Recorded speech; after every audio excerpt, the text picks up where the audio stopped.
Just do it. There we go. There we go. Everyone retires to their respective home. Declan returns to his apartments while the others return to the butcher's shop to rest. Declan wakes the next day to a young man rummaging around in the alley below his apartment building, clearly high and out of his wits, and mostly unresponsive to Declan's questions. Declan does what any good Samaritan would do, knocks him out and drags him upstairs to his bedroom and ties him up. Searching him reveals that he has been taking a Dithonian drug called Aldoc, a red leaf that produces a depressant hallucinogenic high that is highly addictive. He decides to question the young man about his supplier and holds up in his apartment until the man awakes. Abrashmina is having a little bit of trouble settling herself after the events at Garat's. So she takes to one of the balconies at the butcher's shop to commune under the night sky. And that is where Bryn finds her. And the two women spend some time decompressing and discussing, but not quite discussing each other's pasts. Bryn offers to accompany Abrashmina to the city guard when she gives her report the next day. And Mina gets Bryn to admit that she's also looking for someone, though the Northern Bard would not say exactly who. The next morning, they go to the guardhouse and give their version of events. The guardsmen are clearly fishing for them to admit that someone else was at the house with them, either because they found evidence of Makud or they simply do not believe the two women capable of felling a demon. Either way, they manage to keep up the ruse and they are free to go. Afterwards, we all go to Declan's apartment and he explains the situation and we help him wake up his guest. He seems more interested in information about the drug and its suppliers than about the young man himself, and the young addict is understandably reluctant to share any information to a man that has him blindfolded and tied on a bed. Declan gets frustrated and decides to do it the hard way, knocking the boy out again and leaving him in an alley, planning on expecting him to wake up and lead him to his supplier.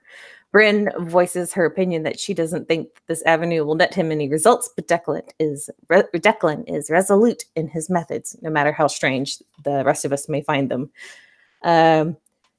Which only seems to further agitate the bard, as afterwards Bryn is upset about their current objective, as not seeing how Declan following an addict around will help anything, and Abrashmina and Makud stating their wishes to investigate the Vakar to find out more about what happened there. She seems to think that it is madness that the two locals would be okay with the idea of the Vakar reopening after the investigation is done, and they're kind of at a loss to explain why the city's oldest landmark and tradition is so important to them. Abrashmina rather bluntly says that if she has no suggestions herself, then we should pursue the matters in front of them, because doing nothing learns nothing. And Makud is the voice of reason and calms things down a bit by just asking for a day to investigate before we move on to other things. And Bryn finally agrees with that, and we head to the Vakar. Woo! Thank you. See, that was very nice. Thank you. Yes. Inspiration and whatnot. Yay. So, is there anything the three of you would like to do before you head to the Vakar? Declan is currently heading off to perch above his bait, while the three of you are left to your own devices for the day.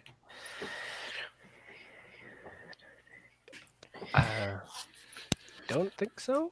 I think weren't we just like ready to ship out? Yeah, I think we were in transit. Bryn is freshly disguised, I believe, as a Ashari woman. Yes, we something that's definitely happened? added some. Yes, we definitely added some things to her outfit to let her blend in more. Okay.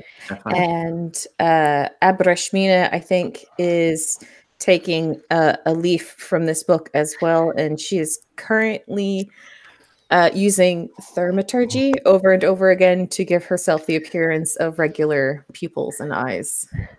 So Regular peoples and eyes. pupils. You jackass. So Saying McCood does nothing whatsoever. He advertises or advises other people to get disguised and then just walks the street as to be honest, I think Well, he's not advertise is really- a good word. He just advertises himself in the city. Pretty Everyone much. knew. walking billboard. So the Not three of really you, much you could do. So True. gamble through the city, arriving at the Vicar. The market square around the Vicar, usually the hub of activity in the city, is a little bit more dead than usual. It seems people aren't necessarily wanting to go near the Vicar as much. Though, to an outsider, there's no real reason why that might be. Though, obviously, all three of you understand with the events of what had happened. But you're able to slip down to a side door that you have the key for and unlock it. is this the side door we escaped through? It is not. Okay. This is just a different door. This one is more for like guards to get in and out of.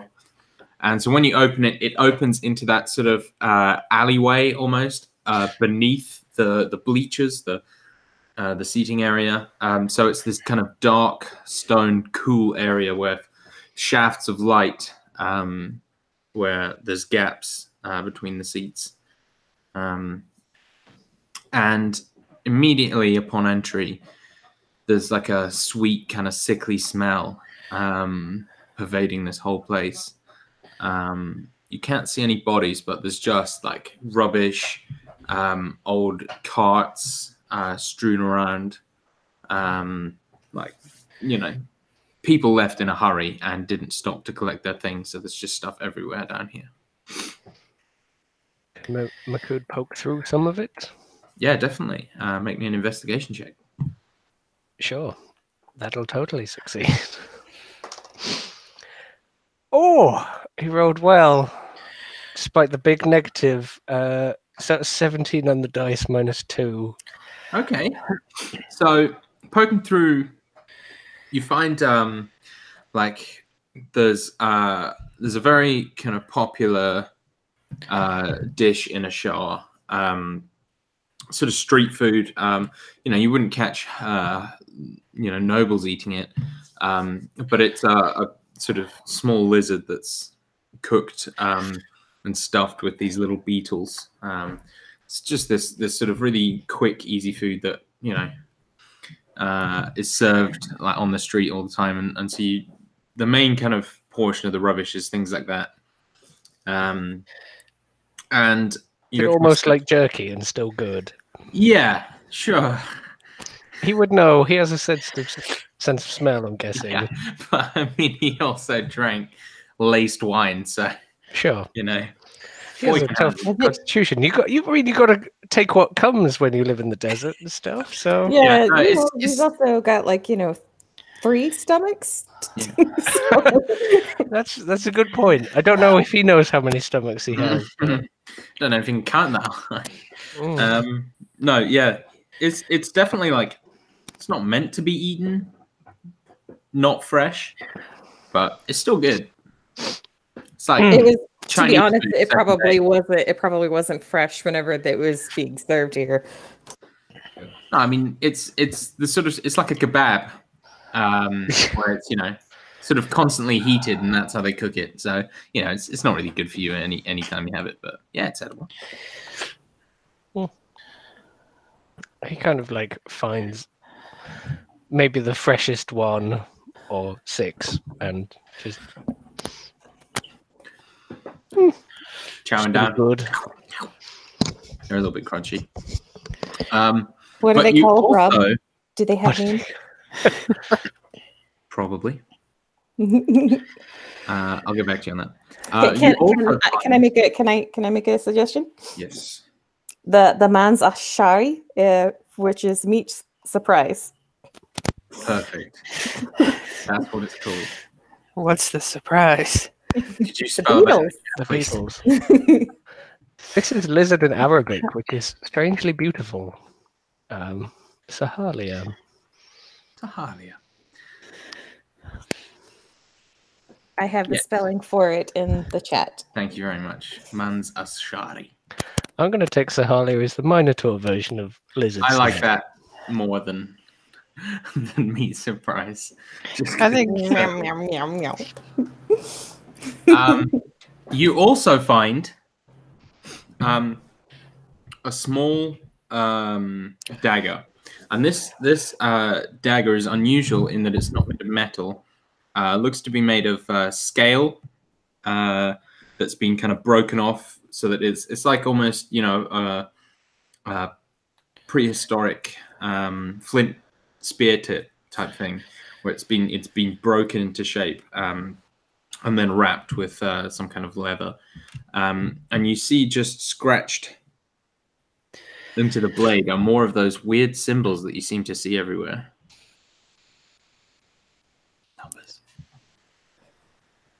So he uses the dagger to like pierce one of the lizards and then eats a lizard with it, and then like turns Yeah, but- around to the other two holding this like strange scale dagger. That looks like my shield. It does. And yeah, she'll like Abarashmina will step forward and inspect it. It has the number 39 on it.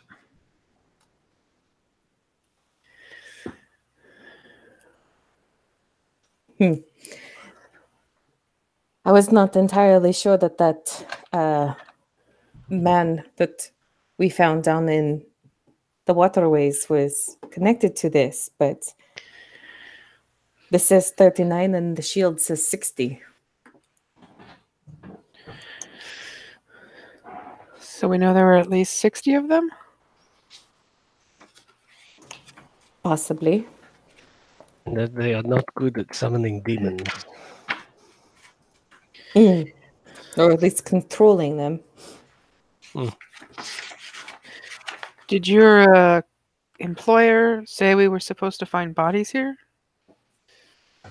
He seemed to be under the impression that no one had come to investigate after the bodies were removed. Yes? Okay, bodies were removed.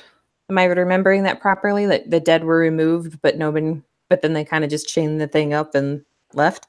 Yeah. Yeah. Yes, she confirms.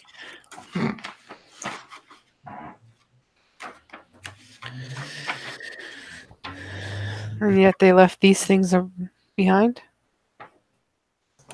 It was in the meat. Isn't that bodies?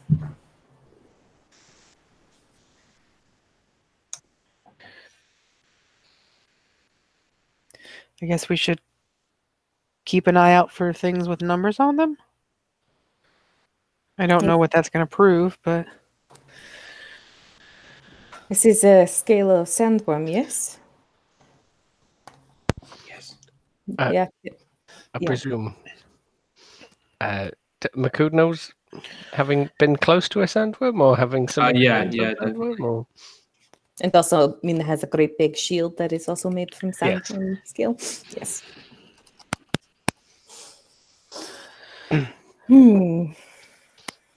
How sharp is it? Is it like, flint sharp? It's no more effective than a metal dagger, but it's as effective as a metal dagger. Which in itself is Impressive. impressive, yeah. Makud probably like pricks his finger on it or something at some point. Oh.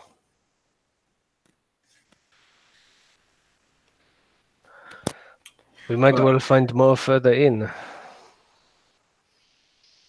I'll make sure to check all of the meat. thank you for making that sacrifice. Were the people that attacked us that day, were they wielding weapons of similar type? I honestly do not remember. I think they were unarmed, weren't they, Rob? Or like, they just picked up things that they had. So it was hard to tell. A lot of them picked up things they had. All of you can make me a retroactive perception check, we'll say. Oh boy, I should maybe pull up Abra Mina's character sheet. That would be a good idea, yes? For Makud, there is no retroactive perception. I rolled a critical failure. He just saw people and killed people. You're Didn't not matter sure what where they you were are. arguing. You're Wait, this is feeling a little- retroactively, so what is he's- memory? He's feeling a little queasy after. Don't you play the lizards? his- Didn't one of them stab me in the back? I seem to remember. That's about as far as you get. Mhm. You can have advantage. Oh, I can have advantage, can I? Oh. I got 24, by the way. That's a 3 plus 3, 6. Hey, I rolled a 3 too. Great. It's a good thing I'm here. I got a 24. Okay. You defo saw people with weird, like spiky, like homemade scaly weapons. So you were up in the crowds. We were only Makud and Mina only saw like the 6 dudes or less that we killed on the way out. Really? Yeah. So, I mean, looks as I like was a- running by, I'm pretty sure they had some type of crude weapons that No, resembled this. Yeah, Bruno's with us, Makud. Yes, but You I see- ran down the Yeah, this she was the in the audience stairs and first, though. across the I guess the sand pit floor or whatever. Mhm. I'm really all I can think of is Gladiator right now, guys. Toads. Are you not entertained? Mm-hmm. So, you continue on for a little while. You don't come across any more hot dog lizards or strange daggers. And you finally come to doorway leading out into the sun of the Vikar, the open arena.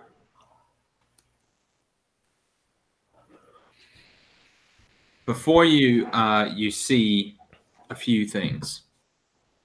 Firstly, at your feet, you notice, or not at your feet, sorry, like at the corner of the door, looks to be at each doorway, there's like 1 or 2 small kind of round pots, just made of clay. The ones nearest you seem filled with like black sand. But in the center of the ring, you see the giant rotting corpse of a sandworm, the same one that you'd seen before. There's blood stains everywhere, but it seems that whoever cleaned up the place didn't clean the sandworm. Furthermore, I'll take a perception check from all of you, please.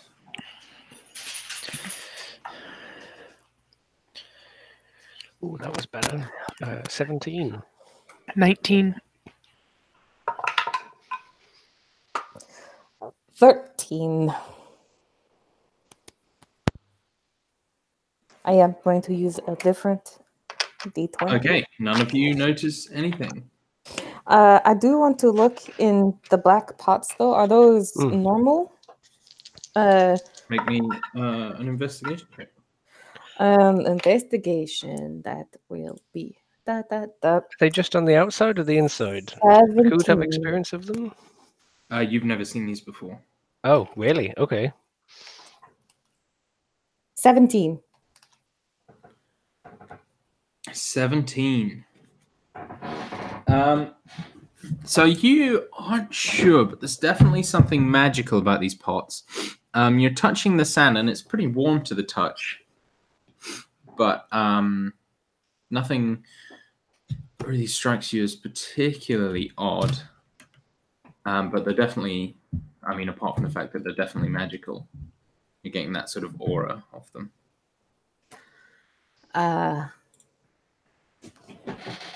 It's...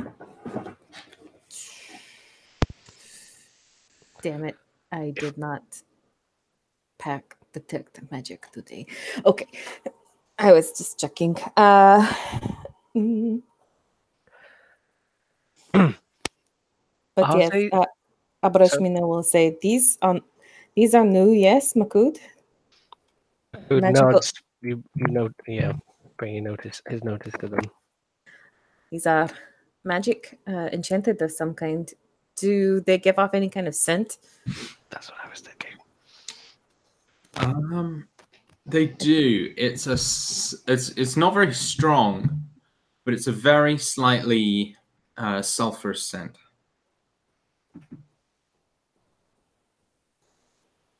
And I did not see these doors the day of the event because I was already in the back when Yeah. things went down. But they are at each door. Yeah. 2 or 3 at each door.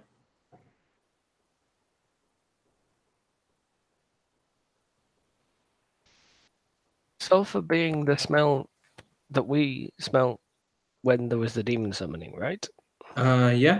So Mhm. Makud can probably make that logic leap. If he wishes. He's going to attempt to. He like gets like almost on his haunches. I imagine they're quite low down for him, and he's like, Yeah. "They smell like the demon." Abrashmina nods, and I'm going to pour out the contents of one and Yeah. kind of sift through it to see if there's anything else in them. Okay, you do that. There's nothing in them. Okay, just the black sand in the pot. Is Yeah. it the sand itself or the pot that is giving off that aura? It is the pot. Mm. Can I inspect the inside of the pot now that the sand is no longer in it? Yes. So there are strange etchings inside the pot. Definitely magical runic type structures, but you've kind of seen and had, been exposed to vague magic. These are very strange. There's lots of magic is generally a fairly sort of mathematical process, lots of straight lines and things, but this has like wiggles and crude drawings of spiders and like bubbles, and it looks almost like a child trying to make magic runes. Mm. They're very chaotic. This is not how they do it in the halls of Lotus. No matter where you go, 2 plus 2 is 4. This is 2 plus 8 is, and then she like waves a hand at the black sand. This is 2 plus 2 is potato, right? Abrashmina cocks her head and says, "Potato? It's a root vegetable. Mushroom?" Sure, 2 plus 2 is mushroom. Abrashmina nods. Either way, they're not connected. Yes, yes. But is there any aspect of the runes that seem familiar at all? Like, can I try to ascertain? You can make an Arcana check if that's what you're. Okay, yes. May I make one as well? You may. Makud is curious about dust. Is that akin to when we killed the Balgura and it poofed, and I presume the imps? Oh yeah.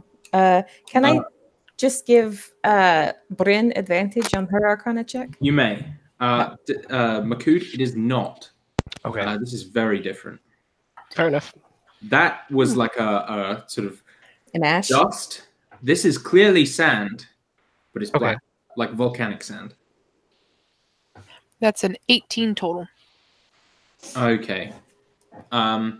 So as someone who knows a little bit about magic, like Abrashmina said, this is very strange. Though you are able to make some sense out of it. It is very like esoteric, very much something that you haven't come across before. But there are some callbacks to regular magic. This appears to be some kind of weird combination of like conjuration and abjuration, but you can't quite tell how the pieces fit together, but you can distinguish the pieces, if you know what I mean. Like if you're looking at a puzzle and you're not wearing your glasses, but you can see the pieces, you just can't quite tell how they go together. It's a magic eye puzzle. You have to cross your eyes to make it come together. I know that it has been outside and rotting for several days, but does the level of rot on the sandworm look right for how long it's been here? Make a nature check. Like, I'm assuming that since Bryn or Aberashimino was helping Bryn, she shared the conjuration, blah, blah, blah, blah, blah. Yeah, Yes. Can I make a nature check on sandworm desiccation in a desert definitely. type thing? Cool.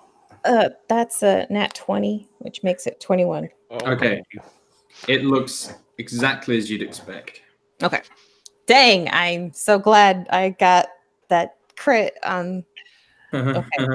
Yeah, but at least I have ruled out that it was undead sandworm that was summoned here by these pots. I have ruled that out. with a shadow of doubt.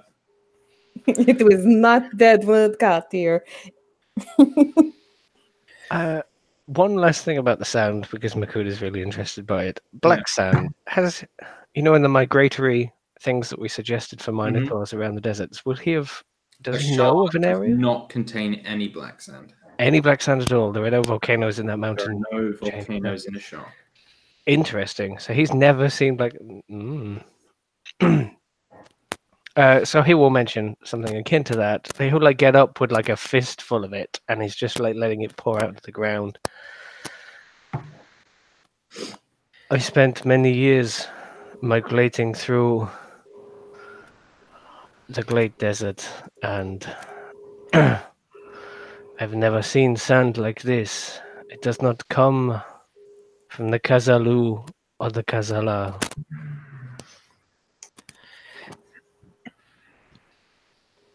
Where did it come from then? He kind of like shrugs, and as he does, he kind of like tosses the sand and just lets it fall. Would Bryn be aware of any folk songs or stories that might reference a place with volcanic sands? Definitely. I'm not going to make you roll for it, but you know that there's volcanoes in Atresh with black sand beaches. They may not be.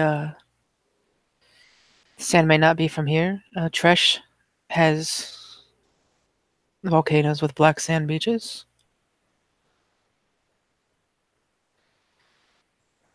Kind of like looks to you, Atresh. That is, seems like a strange place. Who would have black sand? Indeed, it could be. Apparently, it can be used to summon a great many things.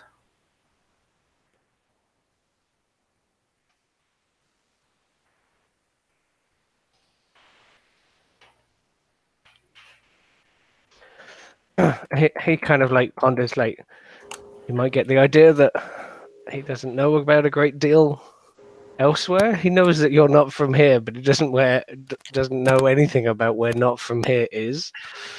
And then after a minute, he's going to be like, "Should we look at the worm?" Do we want to look at the other pots to see if they are similar? One or two just to confirm our findings.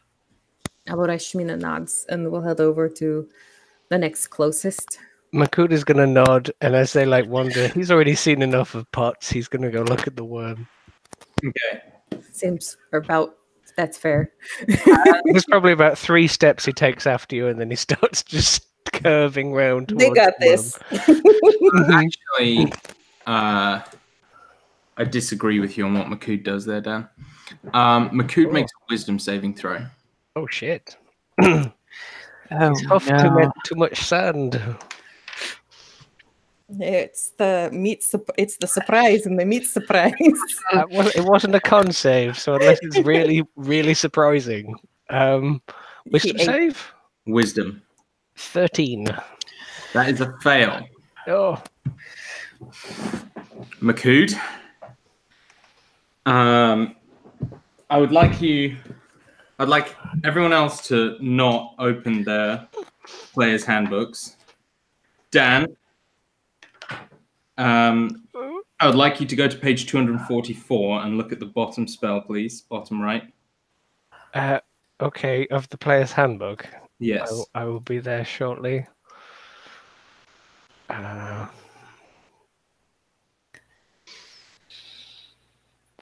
Player's handbook. He has to bring up his digital file because Of course. physical books are have no use for Mr. Barnes.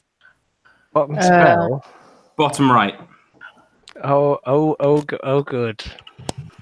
Okay. And for that spell, I'm going to need some help deciding what happens. So, Liam, Oh no! what no! is Makood commanded to do? Son of a bitch! Deciding what happens. In his little minotaur brain. So, Liam, Oh what, no! what no! is Sorry, I've just realized I had the YouTube playing at No, the same it's time. not. I was really That's thrown off. crazy, right? So Makood, in your little minotaur brain, you hear the command. You will do exactly as I say it. You will stand down. You will wait for your next command. I have people I need to speak with. And from the first row, a hooded figure jumps over the banister. Black cloak, black hood, all the blackness. They pull the black hood down, and it's a plume of bright white feathers that end in like a red sort of hue. Bright yellow beak, and just this grin on their face. As you can tell they kind of know what they're all about. At their waist, they have a scimitar. In their hand, they have a staff that's got like a snake head at the top, like a cobra. I'm gonna say a cobra. And they have massive wings that come out their back, but are sort of like at rest at the moment. So, average. Well. Oh, yeah. Sorry. Go on. It's about time I met you here. Carry on, Rob. I was going to say, average Mina and Bryn, you hear this voice behind you, and you turn to see Makood looking strangely vacant. Just standing still. More vacant than usual. And then we see the You see Cloak the feather person jump out. What is this? Bryn draws both rapiers. I believe in your human tongue you would call it a ambush. Ambush is not a friendly word. At the moment, I'm not particularly friendly. It took a long time to find out a lot about you, although I notice you are one short. But I can't say I'm not surprised. How can you really trust someone who puts so much faith in his own what's the word I'm looking for? In his own endeavors, but cares not for yours? What do you want? Makood, are you all right? I wouldn't ask him many questions at the moment if I were you. You see him like trying to like dig into the earth, like take steps down. He's really struggling, like with the stand down command. Like digging his own grave. What did you do to Makood? He is under my control. Surely this would not be fair if it was 3-on-1, especially with a beast as large as that. That would be unfair advantage. So I have evened the playing field. Brashmina narrows her eyes. Also, with Mr. Declan missing, I guess now I have the advantage. This does not have to be a fight. Oh, I'm afraid. Unless you have another way you can die. Abrashmina is going to cast command and tell the Arakokra to release Makud. It's a wisdom saving throw from the bird. Oh dear. From the bird. Oh, for fuck's sake. So that's an 11. That's going to fail, my friend. She snaps her fingers. Makud hears in his brain, "You were released from my command." And the spell ends. And I need to mark that I ended this fucking spell.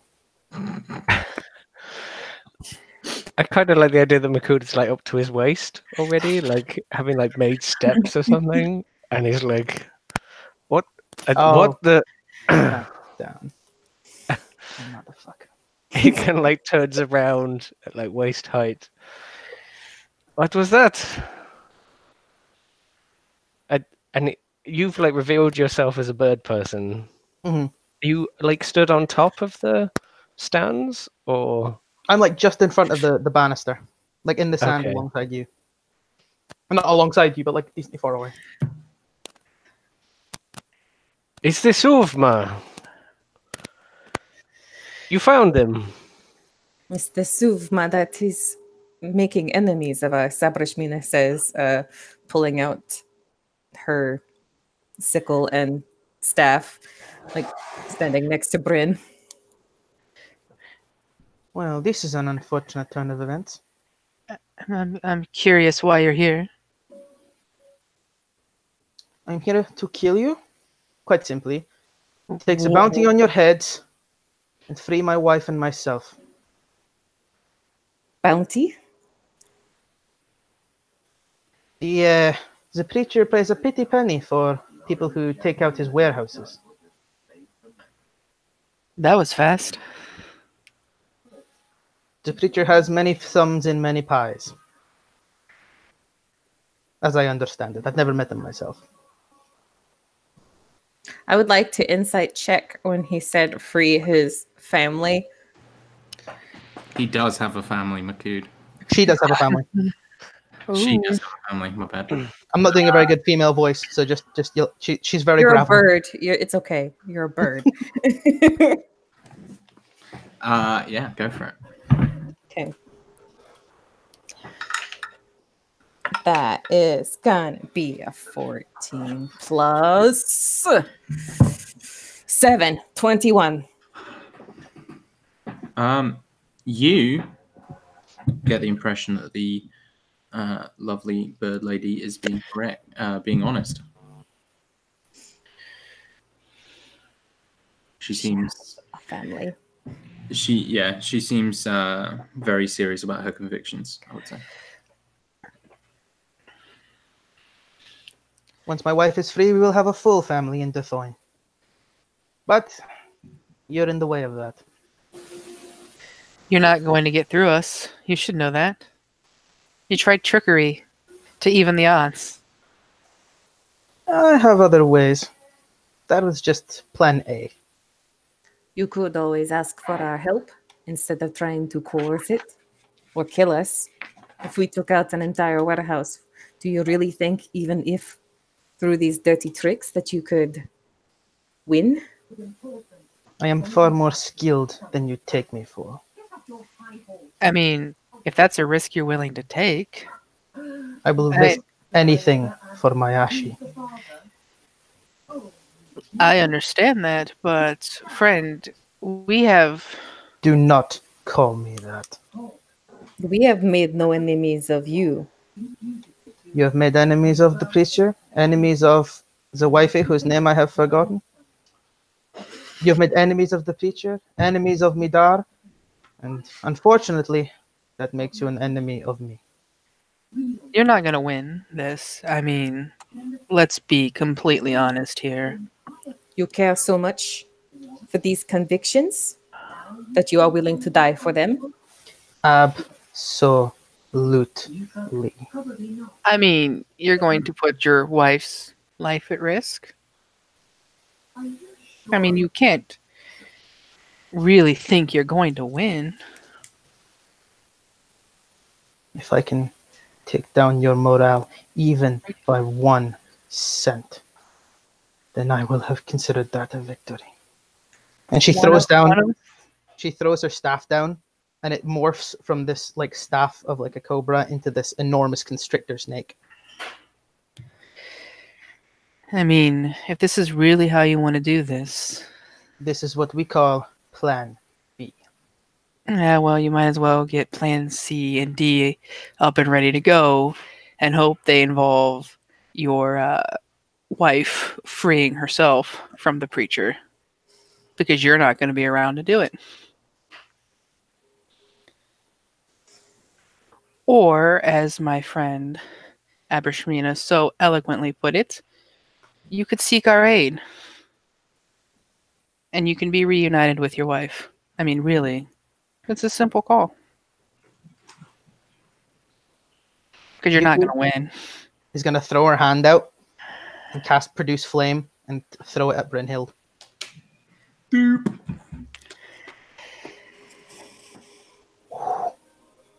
That would be, as Abrashmina would say, the bird making her choice. That's I rolled an 18 plus 9, so if that hits. That hits. 18 plus 9.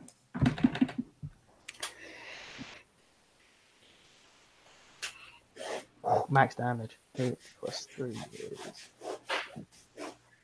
That's 11 points of damage. Fire damage, specifically. Obviously, because it's fire.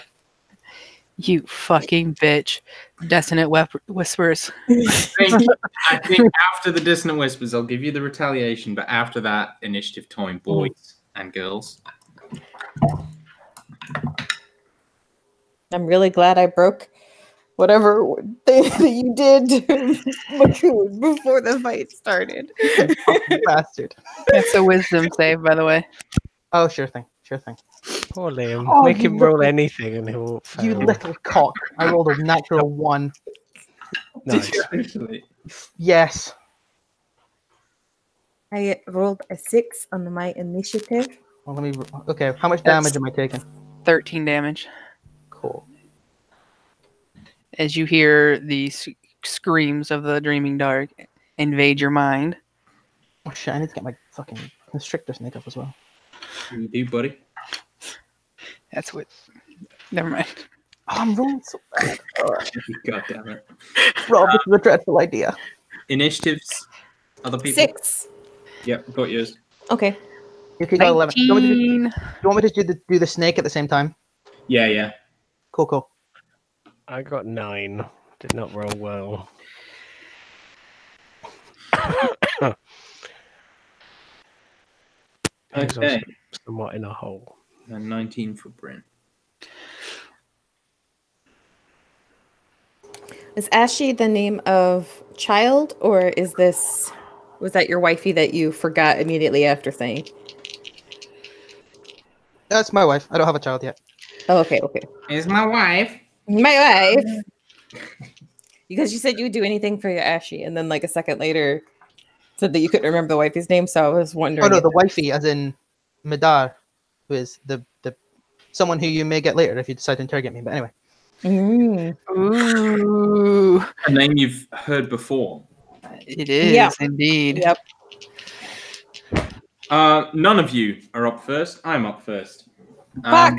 The arena comes alive! As does the sandworm. Fuck, you say that like a joke. You hear Damn it. sound like a and you'll kind of look behind you and you see the black sand that you'd poured out of the pot is scooping itself back into the pot. And you hear this plump, plump, plump, plump, plump, plump, plump, plump, all over the arena. And you see that the sand, the pots are suddenly floating on strands of moving black sand that are coming out of the top in tendrils, like 4 little legs, that make them look almost like these weird, grotesque little spiders with pots for bodies, and they begin all scuttling around you and towards you. And none of them are close enough to any of you to do anything, but they begin sort of running towards you, and you see that there's this steam pouring off the top of them, as though the sand is boiling hot. But apart from that, Bryn, you're up first. I'm gonna move up and get the little bird for a 17 and a 24. Both hit. So I will say, he did throw his snake out in front of, or she did throw a snake out in front of her. So it's So- blocking my way. Well, it's between you. It's between you and him. Or her. Fuck. God. Shit. Yeah. Okay, so then on the snake, then Very same. Would those hit? Yeah, they both hit.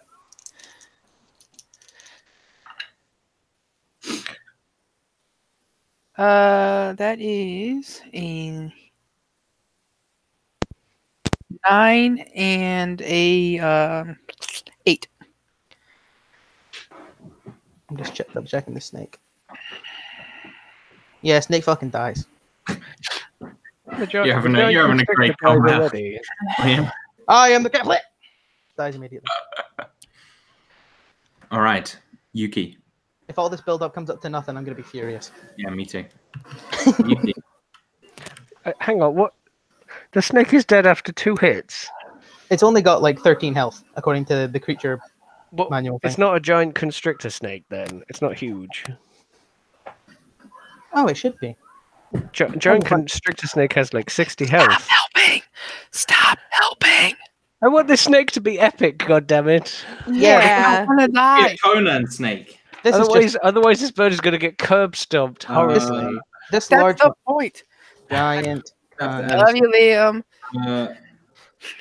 I get it. No, I get it. I get it. You want me to fight as easy as possible because if you don't, you're gonna lose. Yeah, 60 HP. No, it doesn't go down. Sorry, I was looking at the large one. I'll see if I can find it. I've got the bigger one up now as well. Yeah. Do you have D&D Beyond? Yes. Yeah, I for some reason only found the large one. I couldn't find That's it. in the Hangout, my friend. Click. Oh, great. Cool stuff. Snake laughs at your pathetic attack. No, I need to. That website. No, the snake goes, haha, but it doesn't because it's a snake and it can't talk. You go, How much is that again? Sorry, Jade? It was 8 and 9. The two attacks. So let's just see. Snake remains standing. As a I don't think Standing. it does. It remains slithering. True. and now it is I who shall is. do the attacking. I need Have to the see if I. Oh, now you're in combat with me, and I'm not great in combat. Son of a bitch. I think she's in combat with the snake. You're a little bit. Ho, ho. I'm You're coming behind for you, you. yeah. If it's a huge creature, you are out of her combat range at the moment. I'm coming for you, bird lady. So I can use my flying speed as my movement, correct? Correct. I'm going to use all 50 feet of my flying speed to get up out of the way of everything. So the bird just takes off above the snake Above the battlefield and the snake. and the snake. So that's your movement? That's my movement, but it's not my action. Yeah. My action is to create bonfire beneath the feet of Bryn. You must make a dex save, which I'm assuming you're going to do, but it's just to freak you out. I mean, that is a what is my mod? 16. Oh, you fail. You Son take of- 1d8 fire damage. Oh no, sorry, you take 2d8 fire damage. Listen, I know you may have heard that if I die by fire, that makes me happy, but It's only 5 damage, you're fine. But it's 5 fire, so I don't know what that means anything to you. It would mean something if it was psychic damage. it Keep that in would. mind. Stop helping. I mean, the bird doesn't know that. Don't meta, Liam. You don't know how much the bird knows. The bird You know can't. The bird can't know that. She knows all your. She knows all of your names. That's fantastic, but That I've literally never said anything about Yeah. being a Kalastar out loud in this freaking. Yeah, there's no way you would know that. Okay, cool. The giant constrictor snake is going to constrict Bryn. I keep going to say Jade, but that's not your character's name. No, that's not my character's name. It's constrict Jade, and it's constriction. Do I get a save? No, it's an attack roll, and it rolls a paltry 18. That's like a Liam natural 20. Fuck you, Rob. It truly is. Is that a hit? Can you parry? Yeah. You know, as your College of Swords? I mean, most of my stuff is on attack roll. The flourish is on Oh. attack rolls. I should Okay. have. Sure. When I thought I killed the snake, I It's didn't. okay. Makoto. Mhm. Yes, it's fine. So the target is grappled. Oh, sorry. You take 10 bludgeoning damage.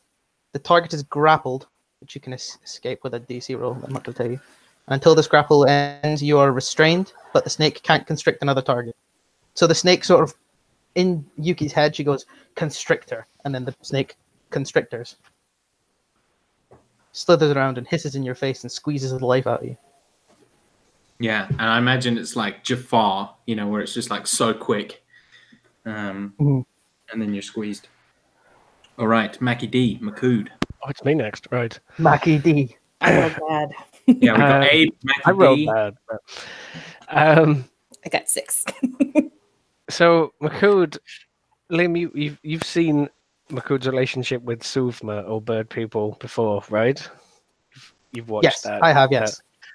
So he is like, he's like looked, and there's like a really concerned look, and like all the pots moving around, and like you flying above and constricting his friends, and he's like almost heartbroken. Like this is the first time that Suvma have ever betrayed him, possibly. And you see here, like both of his massive arms reach down into the sand either side of the pit he's in, and he just launches himself out of it. And he just like bellows. I won't shout now, but like, "What do you do, Suvma? This is not your way." Which maybe you can reply as he runs over to the giant snake. For my Aishi, it will be the way. Something like that. Something far more dramatic than that. That was dramatic enough, Liam. You're doing Thank great. It is good. Is that Makood's turn then? It depends how. I mean, I can move. I mean, the you digging yourself in was that was a player imposed thing. I totally did not expect you to literally. You said stand down, and he is really stupid. So Yeah, he he's attempted to real. stand further down than he So was. I will leave it up to you if it takes him a dash or just one movement to get to the snake. I think it's level 5 that he get. So I have 30 feet movement. Maybe that took half. If they're not within 15 feet of me, then maybe not. Yeah, the snake isn't within 15 feet of you. Okay. So he's like, bearing in mind the constrictor snake is technically huge because it is like very thin. Yeah. But it is also wrapped up around Bryn right now. It is now a very large target. Yeah. Okay. He will start running at the snake then. If it doesn't make it, he doesn't make it. That's fine. Abrashmina. Yes. Abarashmina is going to point her finger at the bird, and she is going to say land as she casts command again. That's another wisdom saving throw. I can't possibly fail 2 in a row. I got a natural 20. Eat my ass. Boom. Well, I will not fall for your wiles again, Jewel of the Watcher.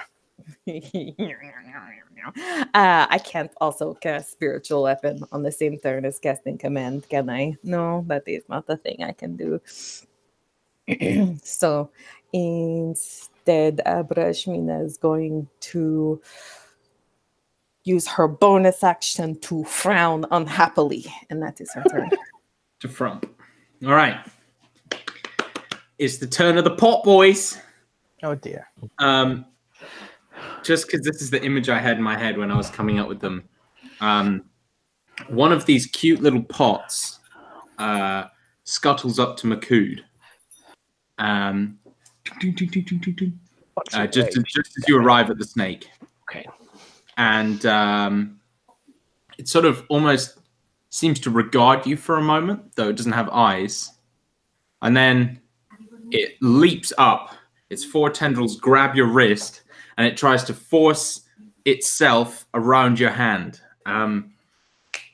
I need a strength saving throw, please. Okay.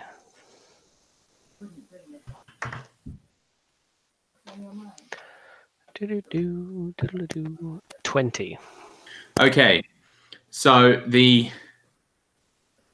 little creature, as soon as the black sand touches your hands, it is this excruciating burning pain that is unlike anything, hotter than anything you've ever put your hand in. You manage to sort of fling it off before it can get its sand properly. You do take 4 fire damage from where it grabbed your wrist, and you see the pot kind of lands and rolls, and all the sand spills out, and then the sand goes and back in, and the pot jumps back. Then the other 7 are gonna just fire bolts of sand at everyone around them. So that's going to be the snake, Makud, Abrishmina, and I guess Bryn is enveloped by the snake, so not Bryn. Well, it depends on if the sand gets in her eyes or not. I close my eyes real tight. Okay. But not the bird? The bird's too far away. Okay. You can fly 50 feet, so. She's currently 50 feet up in the air. Yeah. These have like a 10-foot range. They're just little boom, boom, booms. So, Abrishmina. Mm-hmm. That is going to be a 18 to hit. Oh, that hits me just exactly. More than that, 23 to hit. Also hits. And a 23 to hit. Oh, all 2 3 hits. natural 18s. All right, you take 2, 7, 13 fire damage. Altogether? Altogether. Okay. Makud, 23 to hit and an 18 to hit. Both hit. Okay, 7 on the first one, 3 on the second one, 10 fire damage total. Okay. Snake, a 15 to hit and a 15 to hit. Both hit. Both. Okay, hit. Snake does 6 and 1 to 7 fire damage. Cool beans. Cool beans. The snake is dead. No, it's not.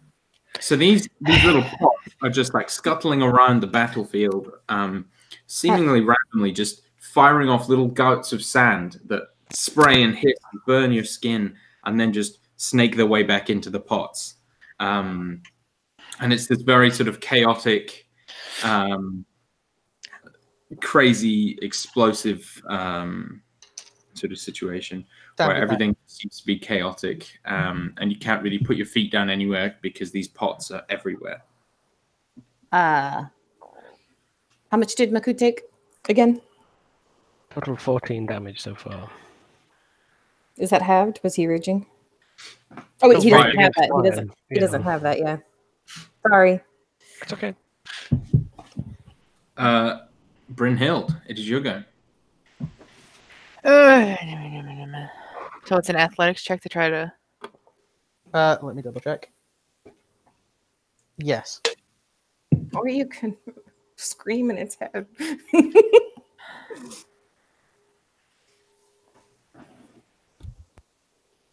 She's technically restrained. That's what was given. Yeah, so until it's grappling, the creature is option. restrained. Essentially, I imagine it's squeezing so hard on her ribs and chest that she can't get any words out. Oh. I mean, she might be able to get something out, but it just attacks at disadvantage and such, aren't they? Oh, okay. Yeah. Right? Yeah. Yeah. But she can still cast spells and what have you. Yes.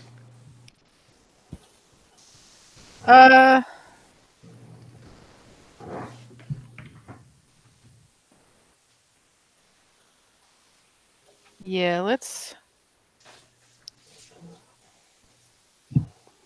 Dissonant Whispers the snake. Giant snake. Yeah. Oh dear.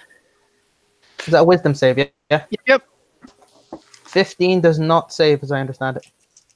15 is a save.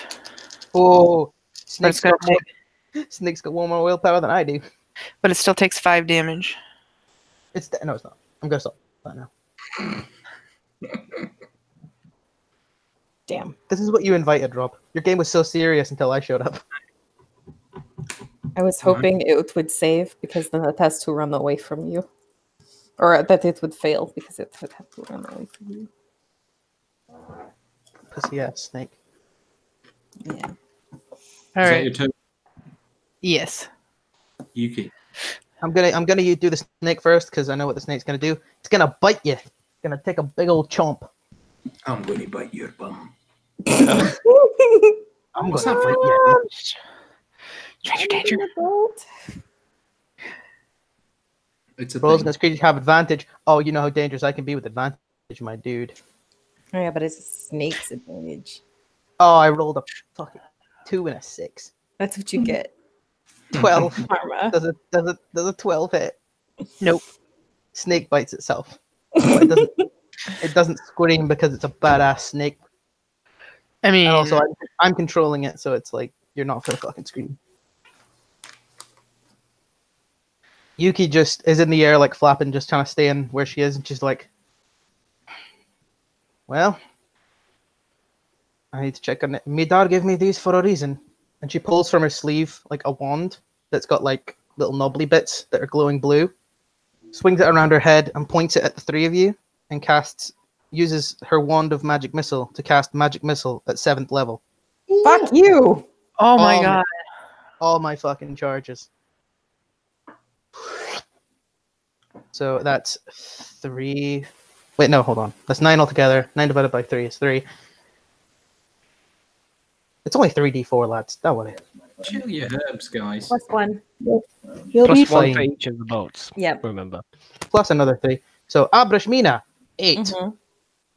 Makud, 12. Jesus. And Bryn, 8. She sort of swings it around her head, the blue balls sort of really shine. Swings it out, the balls sort of split into this massive energy blast, and they all collide with you. And the wand in your hand, Yuki, cracks and crumbles. Once you've It did used its job, and she continues to flap. What bonus actions do I have? Let's have a look. I mean, you could have let us loot that off of you once we killed you, but fine. Where's the fun in that? Oh, how I mean, much Bryn is looking difference? real bad. Yeah, How much Makut's on half health and he hasn't hit anything yet. Yeah. Or actually the second time. Yeah, Mina's not doing too good either. You know, there's no way you can win. You know that, right? You're like the jock trying to beat up Spider-Man. Oh, it's 30 feet. I'll wait to do this. She remains flying 50 feet in the air, looking fairly pleased with herself. Makud. Once I kill you, we will be free. We're just gonna, while like fighting off a pot of demonic fire and near the back end of a snake, he's gonna like shout up to you and goes, Suvma, this city is poison, and it is because of the preacher. He will not release your family any more than he released any of the other slaves. When I buy her freedom, he will have to. With the money I gain from your head.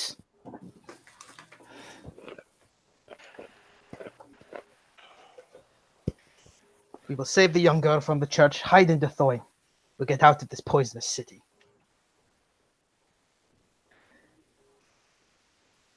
Did he just say the girl in the church? Yep. She just say? She meant, Yeah. well, yeah.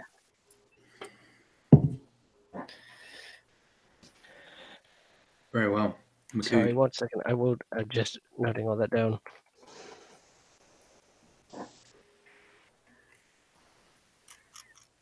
Does Abrashmina get the sense that the bird means Tira, or is this another child in another church?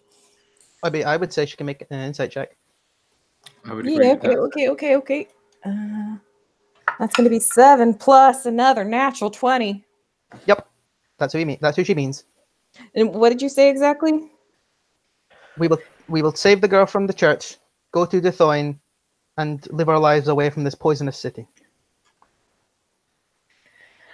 Do you want a little bit? Well, because you rolled so well, I can give you a bit more insight into that. She thought Declan was going to be here as well. So when she killed him, she wouldn't have had anyone to provide for her. So basically, she was going to take it upon herself to take the girl with her and her wife to Dithoin and take care of her there, so that she wasn't just left without a caregiver.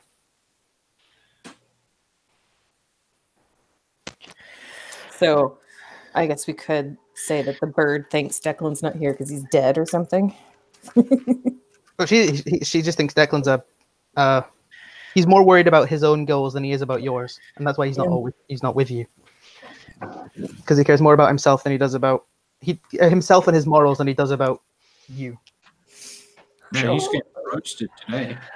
And you're not horrified by the fact that there's like demonic black sand pots roaming around everywhere, spitting I fire? would say demonic. You know, I'll worry about that when I get to it. Like it is concerning. concerning, I'll grant you. Okay. Makud with his 20 strength, is he able to wrestle this snake from Bryn, like grabbing onto its tail and just yanking it? Makud is always welcome to try.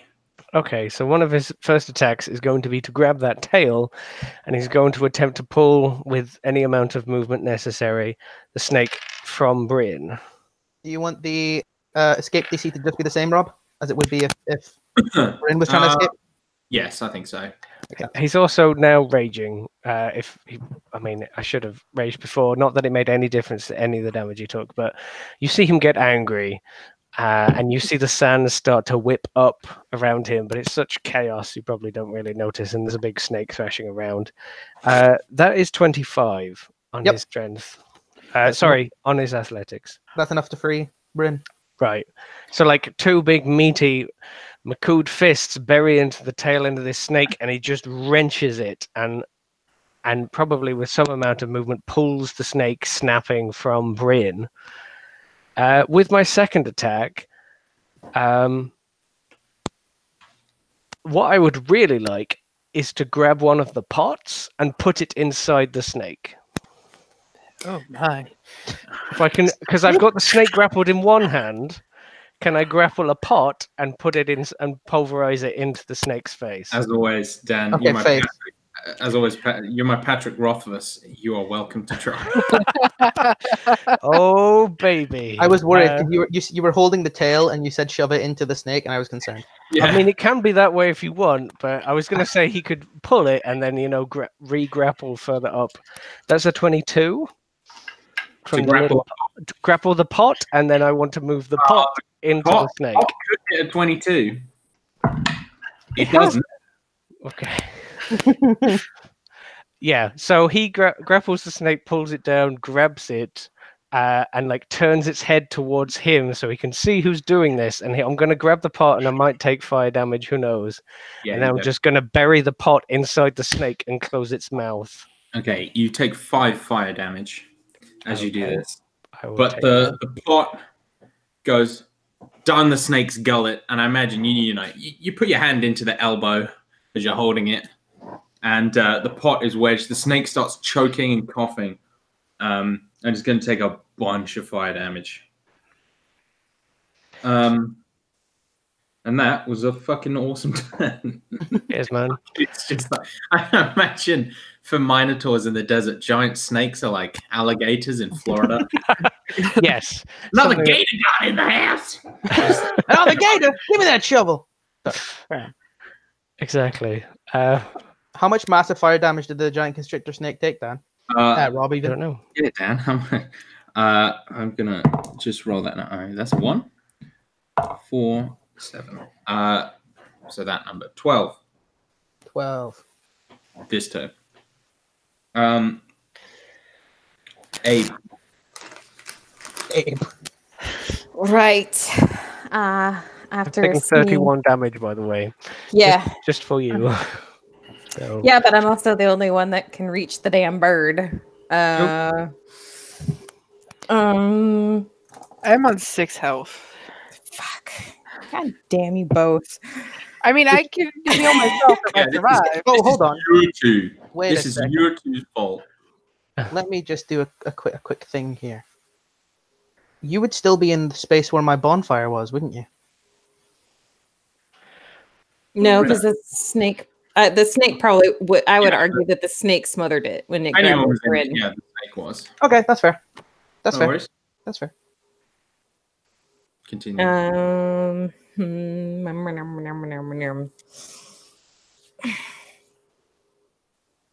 God damn it. God damn it. I am going to use the staff of healing to heal Bryn. The staff of healing does what again? Just heals 2d8 plus my modifier. Okay, cool. That is going to be 10 points of healing. Sweet. And then as for her bonus action, a spectral sword of starlight is going to appear in the air next to Yuki as Raphael is summoned into the space and is going to take a big old swing at her. Bring it on. That is going to be a dirty 20 to hit Yep. and will be... Oh, I'm sorry. That's 11 points of healing for you, Jade. I forgot my mod's a 5. 7 points of force damage. 7, yeah. Sorry. Yes. Cool.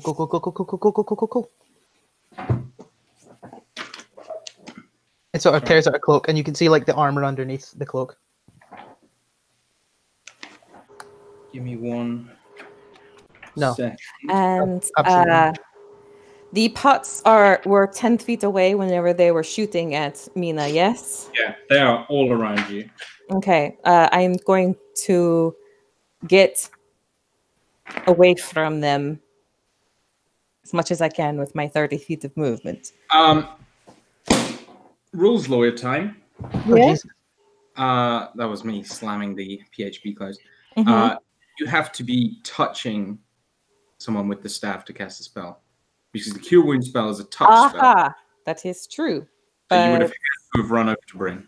okay, so but they weren't that far to begin with. yeah, we were standing next to each other. She did move up a little bit to attack the snake, so I've got like some movement. I'm going to use the rest of my movement to get away. It's a big scepter, so you can reach quite far. But Has reach. So apparently. really, it didn't really matter. Rob just wanted to be an arsehole. I no, think, Yeah. it does matter because you weren't within arm and scepter's reach of it. yeah. Yeah. I think I'm Makud, using- while holding down the snake with the fire pot in his mouth, would be shouting, "Go for the exit!" And like the way that we came. So, because I have an idea if we can all get into the exit. Okay. I presume then that's where you would be running anyway. The pots are all around everywhere. Yeah. You. There are going Mhm. to be attacks of opportunity. Also, Yuki would absolutely then say, They- "Would you run away, Great Amar Utu?" Well, I'm going to say the pots were 10 feet away to spit on her, so she could not have been within melee range. No, but if she's running around them, like they're all around. So Yeah, if but you're you don't get running- ranged. You don't get you're- ranged attack of opportunities, though. No, but you will run close enough. Like there's 8 pots and they're all around you. This is a big arena. Yeah, but you're quite close to the exit. I'm just saying. And there are other exits. You'll get sand punched. You know, Yeah, technically, every entrance. technically, Rob, if you're going to rules lawyer me, this is a big arena, and some of those pots were on doors on the way the fuck over on the other side of the arena. They should not have been in range to Yeah, hit us beforehand. 2 doors worth of pots, Mhm, and there's like 30 doors. mhm. So we can get away without. 10. But still. Well, whatever. I'm moving away from them. That is all I care about. I only have however much movement you say I have left to move away. 1. Okay. One then movement. go back with it. No, I think you probably have 15, 20 feet. So you Okay. can start back towards the door, sure. Yeah. All right, now it's the turn of the pots. And they've all, for some reason, decided that they really don't like the look of that cleric. Wait, what did I do? Right, so, One less spot, though. yeah, there are only 7 pots now. Actually, that pot is going to do us damage, though. Yeah, Oh, I was trying to. Oh, okay. put inside the snake. Inside the snake. Inside the snake. So, that's okay. 3 fire damage. Cool. Terrible. And you see the snake begin coughing, and like hurling up, and black sand is just pouring out of its mouth. Does it happen to spit acid? It doesn't. Never mind. I'm being No. I'm being a silly man. Carry on. Stop hurting. I'm just gonna stop saying stop helping because we all know that that's not helping.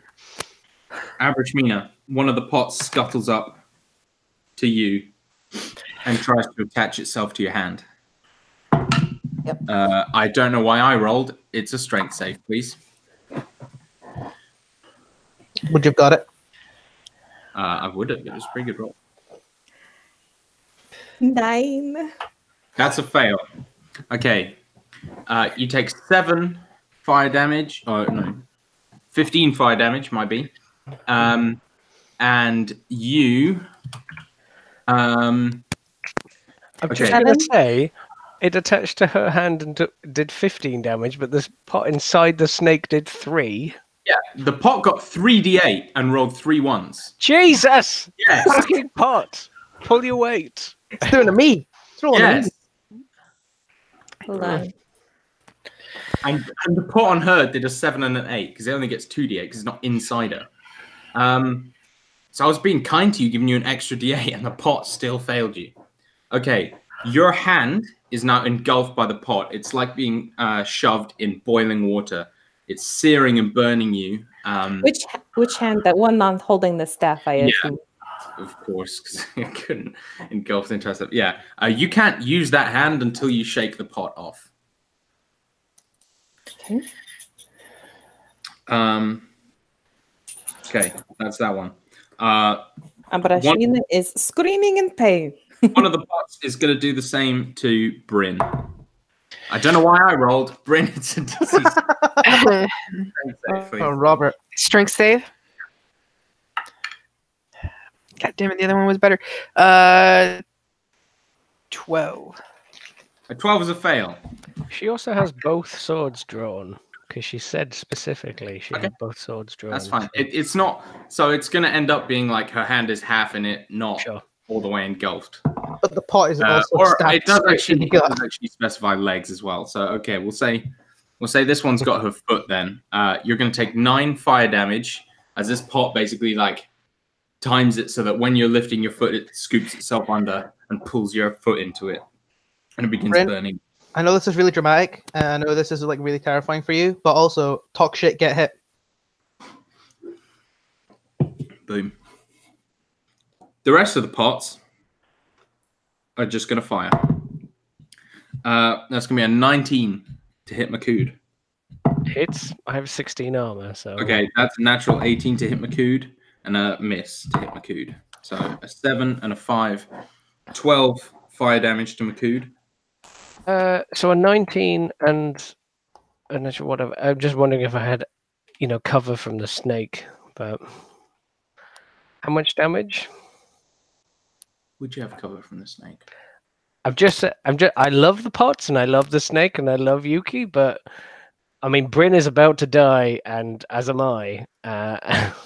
We're about to TPK in like 2 rounds. Should get hit. I didn't talk anything apart from saying that there's a better way. How much damage did you do? 7 and 5, so 12. 12. Got a really cool idea for you, by the way. If you hit the pots, they might break. I understand that, but we only have so many actions, and we've had 2 rounds.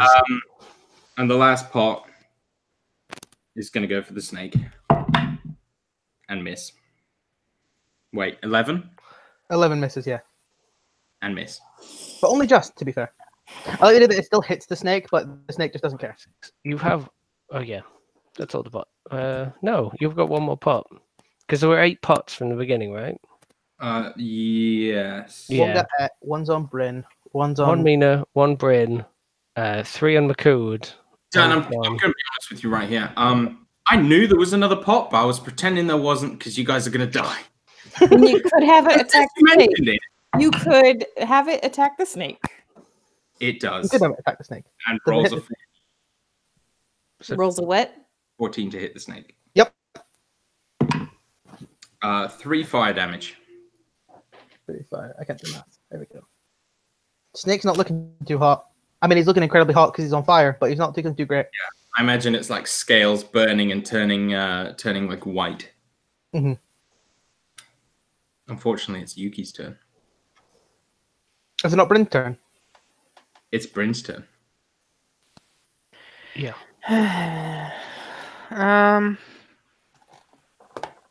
Well, shit. Yep. That was my reaction as well. McCood is shouting, "Go for the exit! Get her out of here!" type thing. Mina has 6 hit points. and Bryn is pretty much on 6. Mhm. I have 9.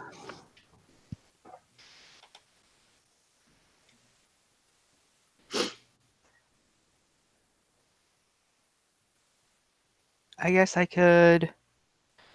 Yeah, bonus action. Healing word myself. And then action move out of here. So double move out. Are you able to take Mina with you to a degree? If you both if you halved She's your gonna movement, take could you get so her many out? attacks of a top opportunity doing that, though.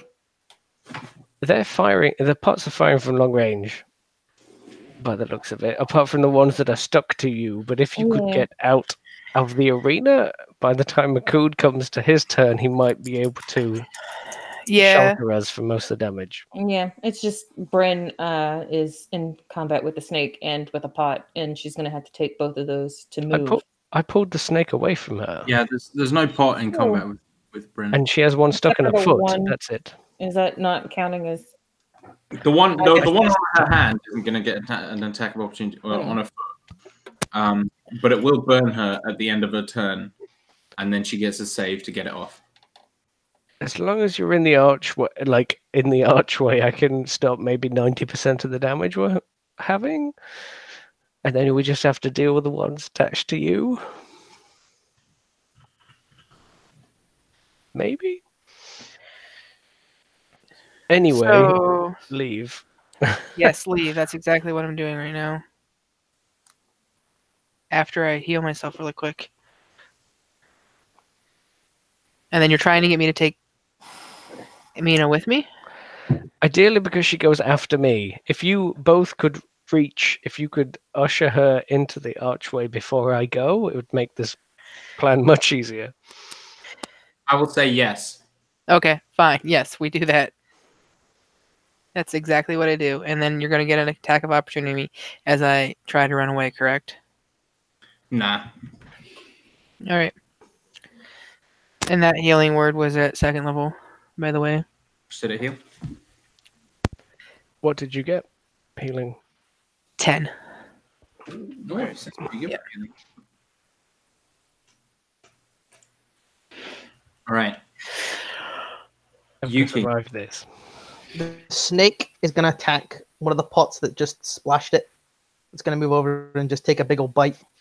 It does have one inside it. It could cough that up if you wanted. Yeah, stop trying to put more pots inside of itself. No, up to you, Liam. In which case, whilst the attack says bite, can I reflavor it as a tail smash?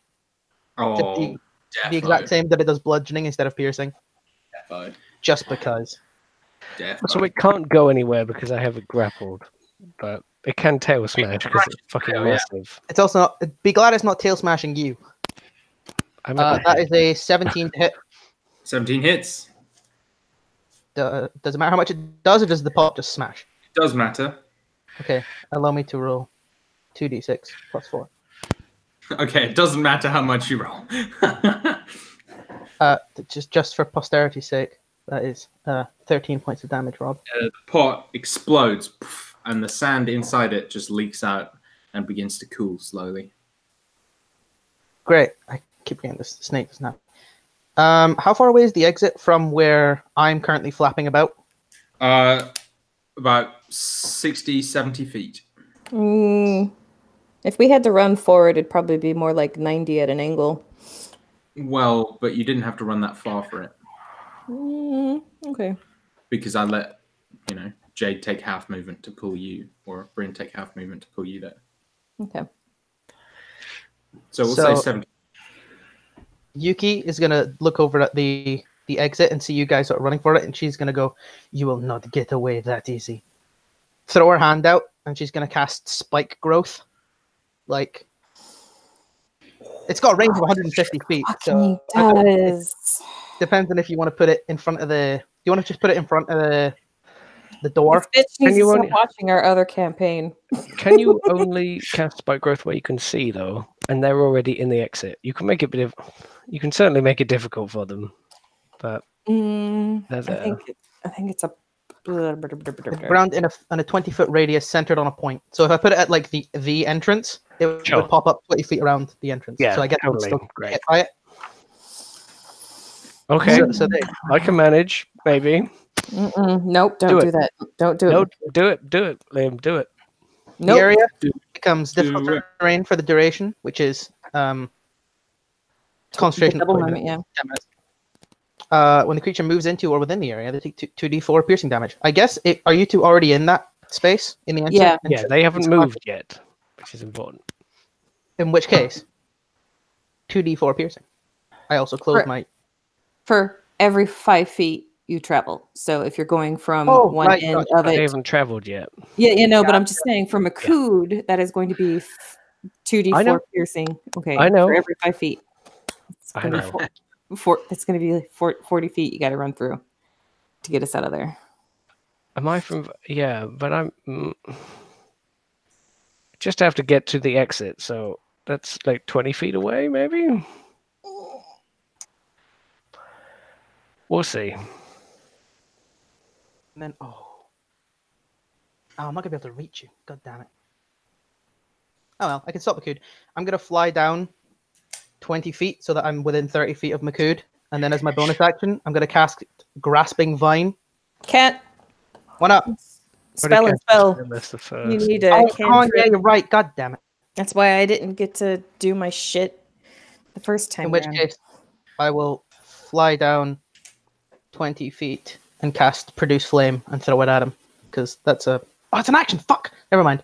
I fly down 20 feet. You're done. I fly down 20 feet and I yell at him. You're done. I fly down 20 feet and I yell at him. Okay. The great Amaru would run from a fight. Squawking. I never thought I'd see the day. It doesn't count as a fight if you're flying like a coward. Makud, it's your turn. There's 6 pots, a snake, and a bird. And a whole bunch of spike growth, and I have 9 health.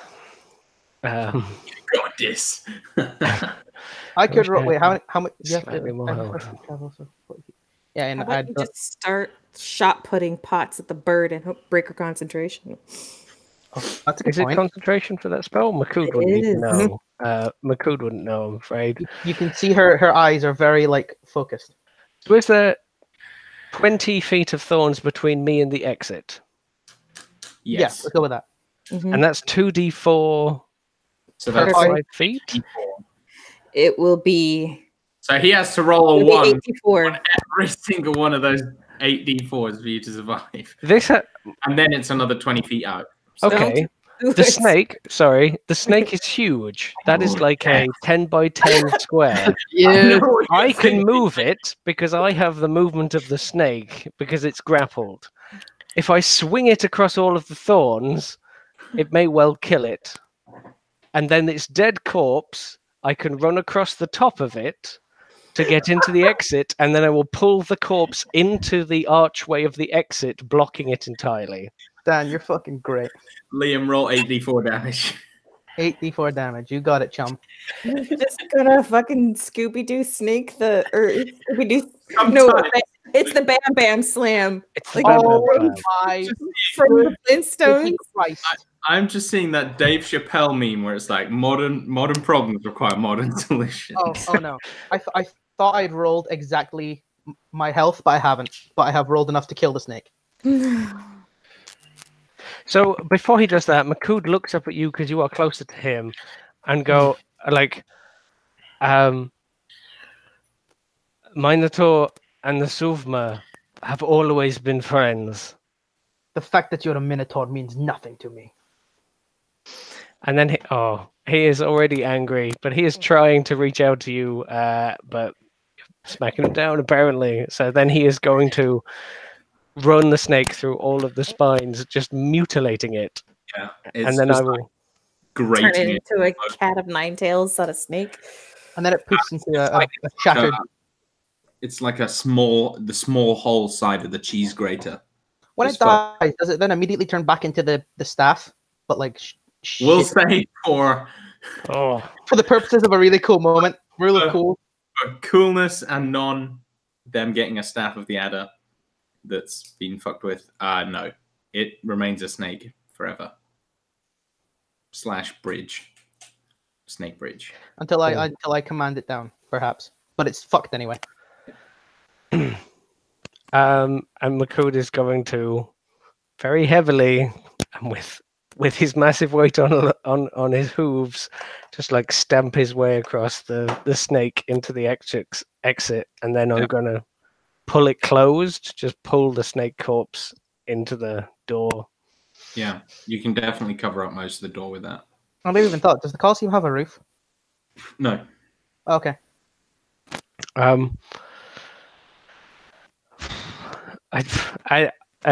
As for getting us past the 20 feet that might be inside this archway, like Makud can throw you next turn. I also imagine like it's 20 feet, but it's not going to be like, because of where he would have casted it. It's probably not 20 feet that you have to walk through.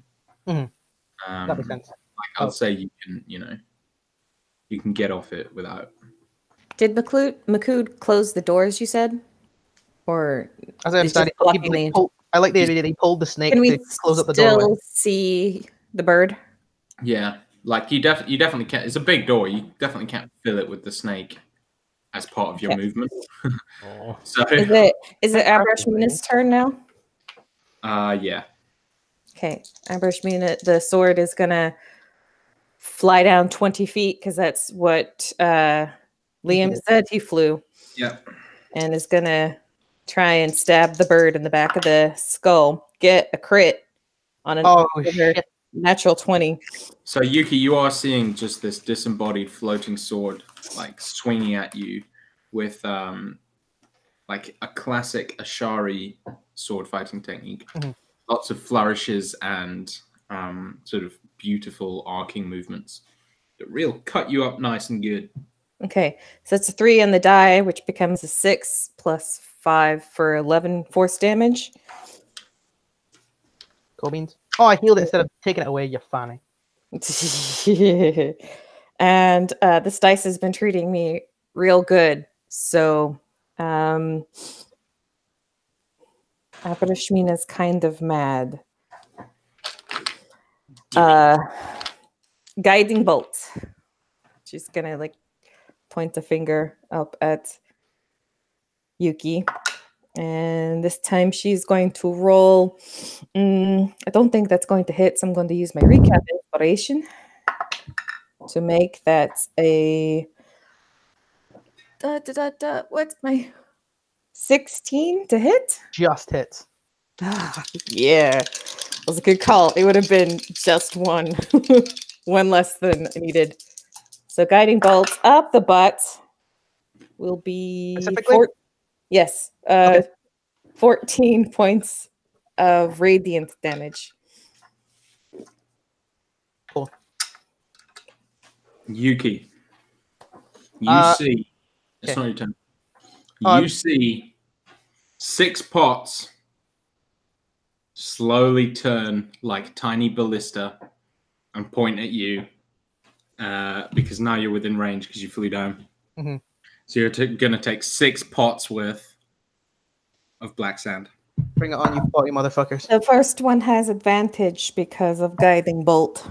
You fucker. Oh! 24 on the first one then. Yup, up. 7. Nope. 19. Yup. 21. Yup. Is that 4? That's 3. Oh, you've done 4. I've rolled 4. Oh, sorry. You've done Okay. 4. You've hit 3. Sorry, Yeah. carry on. 7, 16. Yep. Hits. Just. And crit! Yeah! Sorry. Okay. Oh no! If Yuki dies now, it's going to be so sad because no one will know. Mina It's is going to be watching worse. this. Okay. Mina is watching this and is grinning. It's going to be worse for you fuckers because you're not going to learn anything. Okay. 7 Don't on give the a first shit. one. 8 on the second one. Sorry, 7, 6. 8. I'll tell you at the end. Okay, on you go. 21. Oh, by the way, 2 concentration checks for the hits you took during your turn. When Abrashmina hit you. I rolled a natural 1, so immediately the spike growth went down. Yay! Oh, so we can So get that's- away. That's 24 before the crit. And then 8 on the crit. Oh, not For a minus. total of 32 Okay, fire damage. still standing. Well, still So flying. you were just doused in burning sand as these things.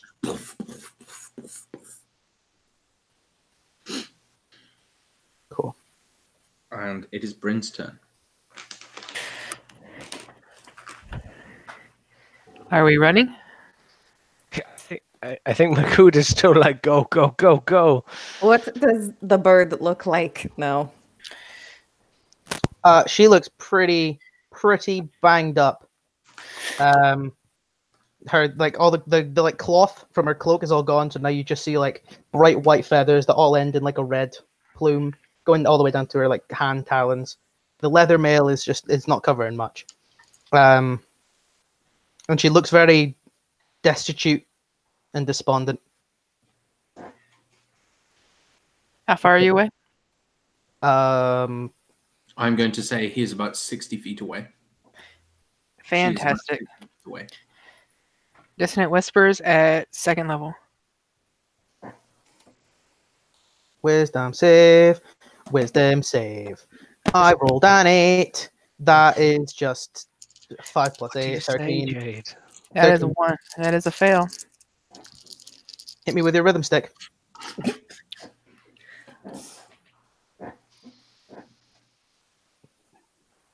Keep 17 spelling points of damage.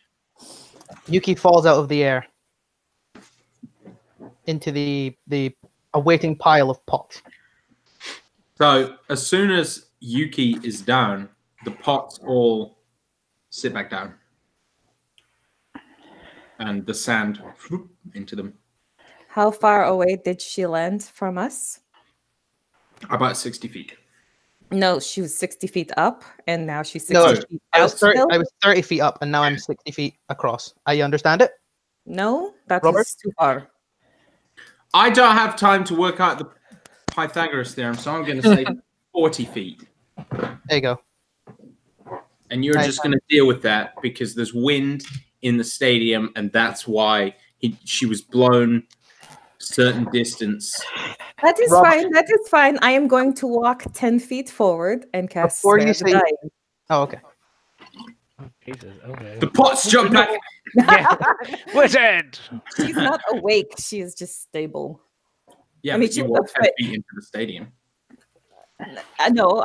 There's a snake in front of me, so I couldn't. Oh well. I think it's Yeah. kind of fading out now, possibly.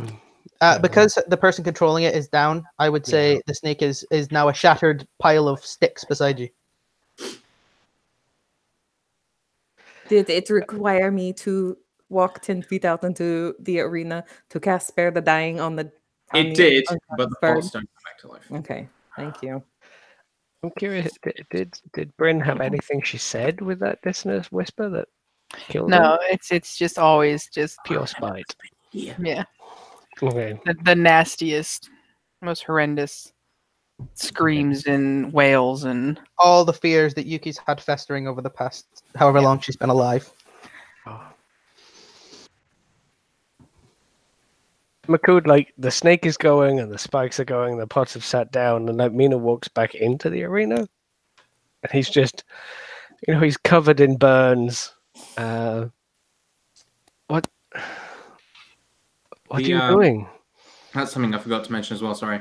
Abrishmina and Bryn should have taken more pot damage, but they didn't. Oh, that's right. It's fine, don't worry about it. Yeah. What's going to happen is the pots are going to drop off you and then scuttle back and situate themselves either side of the door. But they let you pass. So, Rob, is Yuki unconscious, or is she doing that Metal Gear Solid thing where she stays unconscious long enough to make a big long monologue and then passes out? No, she's She's Dead. She's not dead. She's just unconscious. Yeah. she'll wake up in 2 hours. if we She'll don't wake get up rid of her. handcuffed to a bed. Yep. Declan. Yeah, I mean, apparently. I mean, what, Declan. what the fuck? We know If- we know what Declan does well. We just Yeah. have to get you back there. Do you step out past the scuttle pots and they don't activate again? She does. Okay. In that case, I'm going to turn back to Bryn and Makud and touch them both with the staff because it's got 3 charges. Yes? oh my. I've already done 2 or 1 charge out of it. So Bryn is going to get, I'm proud of that roll. 19 points of healing. That's a 6 and an 8. Makud is going to get, I'm sorry, Makud, 10. Yeah. I'm sorry. Wop, wop, wop, wop. I can use my actual cure wounds. It's fine. Here's Probably heal yourself. 19 HP. Yeah, I probably should do one on a cure wounds on myself. Just to top myself off. I'll get 9 points of healing back. 9. 9. Is the staff actually shattered and broken, or is it 9? Yeah. Oh, okay. Because he doesn't want us to have the staff of the adder, he says. It's He'll not give actually it a staff of the adder, though. whatever. He's just, doesn't want to give us anything fun. I'm sorry, what? No, I'm kidding. Excuse me? I'm Your staff kidding. immediately shatters Because into I knew shards. that you would react that way. Excuse me? Makuda's looking a little shell-shocked and is like, I've never seen the Suvma. They live for freedom. I've never seen them do this before. Abarashmina is going to lay a hand on your shoulder and say, this one was working towards her own freedom of her and a loved one. But regardless, she made the choice and she knows something about our enemies. We should secure her before she wakes. Can we trust anything that comes out of her mouth? I can ensure that what she speaks is truth. Just not today, but I can do it. And Abrashmina is going to go walk over to tie up the bird. Makuda's going to very cautiously move past the pots, even if everyone else has done so. He's going to be terrified of pottery for the rest of his life. Why did the pots betray me? Why do they hate me? Also, I'm changing their name to Scuttle Pots, by the way. 'Cause Nice. That's the best thing I've ever heard. Actually, I'll do that now before I forget. What was their actual incredibly boring name? Potlings. Yes, Scuttle so much better. That sounds like Andrew. No, Andrew is a different enemy that you may meet. Yeah, no, if it was Andrew Potts, we just would have been getting real confused and hungry when they hit us. Hey man, I can really go for a hamburger right now. No, Yeah. there is a different enemy that you may meet that I named and was like, ha, that's Andrew. Legit. You know. I guess Makud is going to end up carrying third person. I mean, Going Bryn to would drag her through the streets. going to strip her of her weapons and the remains of her gear. How deep are you going in her pockets? All the way. Yeah. Yeah. In which We're case, all in. you find. Can I'm just taking the agency away from you, Rob. Here. Can I? Go for it. So as you like reach into one of her pockets, you find this little. It's like a little obsidian stone, and it's shaped like a bird's head, like with the same sort of plumage and the sharp beak, and it's like got little green gems in the center that look like eyes. And when you pick it up, you feel slightly luckier. Mm? Mm? Mm. Anything else? Besides the usual adventuring affair, Staff of the Pythons broke, the Wand of Magic Missiles broke, leather armor, mess kit, rope, scimitar. Leaving the scimitar here, tying you up with your own rope. That's just efficient. Storytelling. Truss me up like a Christmas turkey. I am going to also be looking for any spellcasting foci because you were obviously casting spells. Do I think Yeah. it's just the staff? It would be well because I threw the staff away. Yeah. But you would find like in a little like tucked into the like I'm assuming she was in clothes, like regular clothes underneath the leather, tucked into the pocket of like her shirt pocket. There's like a little sprig of mistletoe. that is being crushed. Aww. And also, because you have 50 feet of rope, I am assuming that is way so much to secure someone. I am also tying beak shut. With a rope? Yep. Oh, like around it, got you. Yeah. I was like, you're gonna gag me with a rope? No, I'm going to tie the. You have a Yeah, beak. It's going to be tied shut. Yeah, I realize that. Yeah. You're lucky we're not putting it around your damn neck. So You're as lucky you are- I'm not cutting out your tongue to ensure that you cannot cast You are spells. just talking to a person who cannot hear you. Mhm. As As we're you working. are doing this, you hear a sort of, funnily enough, bird-like squeaking, screeching noise coming from the corpse of the sandworm. That's what noise. That was more piggish, but That definitely sounded like a pig. sounded better in my head. Sad pigs. I can't Kind of go rid like of war pigs, Nah. but sandier. Pardon? I said kind of like war pigs, but sandier. Makud looks to the other two, and then he will advance if they don't say anything different. Make me a perception check. Okay. He has like his hammer out. Okay, make it with advantage then. Okay. It's an 11 or a 21, depending if you gave me advantage for having a hammer. We'll take the average. Okay. Either one is enough.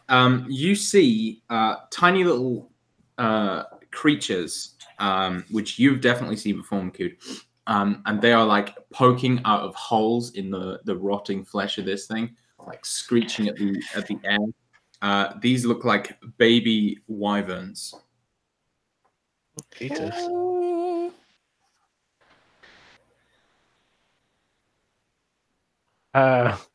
He kind of like. First of all, I think instinctually almost he'll look around for a mother. Because where there's baby wyverns, there might be mothers. And then he's gonna go like with the hammer like above his head. He kind of like turns back to the others, going, "I think there are baby wyverns in this worm." Ask them if they have a family. He kind of like pauses for a moment and then like turns around to you like, "Huh? I don't speak wyvern." Well, then, lucky day for you, they can't answer you. Your conscience is cleared.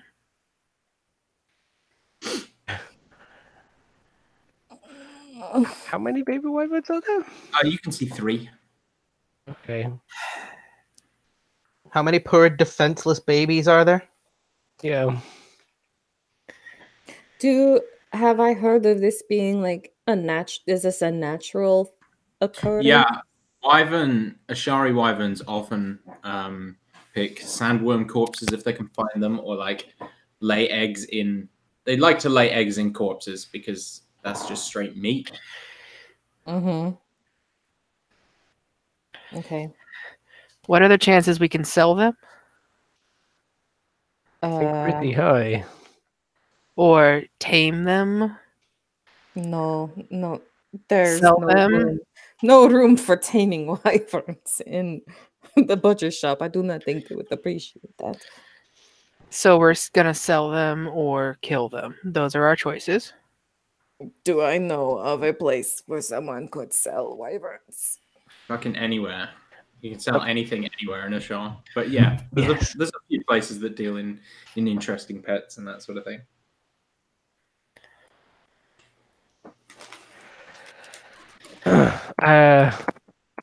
Hood kind of like lowers the hammer a little bit, and he tears off like some of the meat and then kind of uses it to kind of bring the baby wyverns into his arms, I guess, and will kind of carry them. And I imagine as he's walking back, they're all kind of like crawling over him and around him and on his head.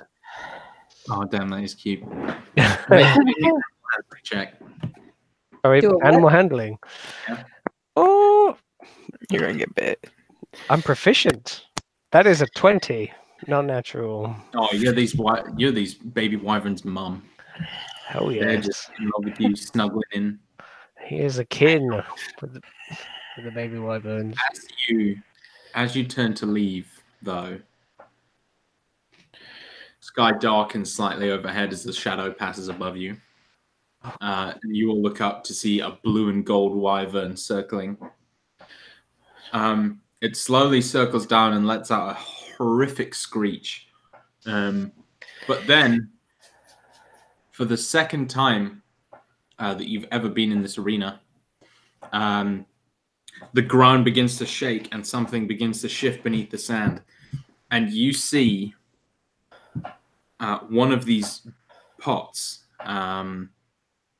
exactly the same as all the others, except this one is about 30 feet tall. And it pushes itself out. And this one, the legs like crush into the sand. And you can see like objects and bits of sandworm corpse flying, sort of expelling through the legs and out into the sand. And it shoots out a blast of black sand straight in the air that catches the wyvern mother. And she just falls with a wet kind of slap. And you hear a voice coming from sort of around it. And it's this sort of distressed voice shouting, "Stop! Stop! Stop!" And the pot seems to freeze and then just falls onto the sand and the black legs retract. Do we see a direction that the voice came from? There's something moving in the sandworm corpse. By the way, where's this 30-foot pot hiding? It was under the sand. It was under the sand. Okay. I was all like, we want to not mess with pots if there was one that was 30 feet big, because that does not make sense. No, it was buried in the sand, and it's. No, I get you now. I get you. Something is moving in the worm corpse. Okay. Yeah. And as you watch, a short, skinny man wearing sandy-colored robes with a giant 2-foot radius, like wizard's hat that's just floppy at the sides, like crawls his way out from somewhere in the corpse, like in the kind of skeletal rib cage where there's gaps that you can get in, and he slips on a piece of viscera and falls on his face in the sand and begins trying to pick himself up. Who are you? He sort of like looks and he does that thing because his hat's so big. He has to like tilt his head right back to see you, and he sees broken pots and everything. He says, "Oh, damn it!" And he like kind of strides towards you, kind of pushes you out of the way, Makud, and like begins gathering up pieces of broken pot. Just monster fools. And you can try push Makud out. Yeah, I mean, he's sort of, you know, does the push motion.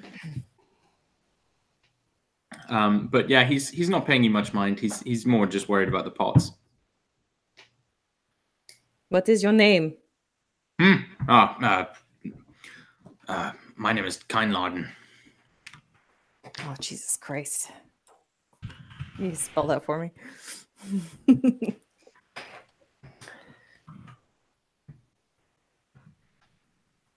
Are you friend or foe?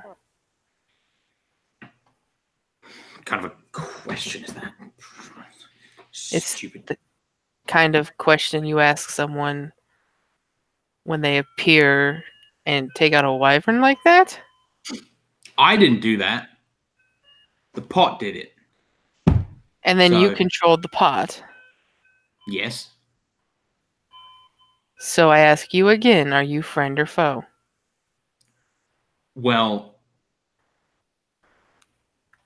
Are you going to try to kill us? no. Good. What are you doing here? Research. Gods. And he, like, On turn- what? Well, if you must know, I must know. sandworm excretion. It's not often you can get a sandworm and excretion particles so close to the city, and you know, I'm making big progress. What are the pots for? Defense.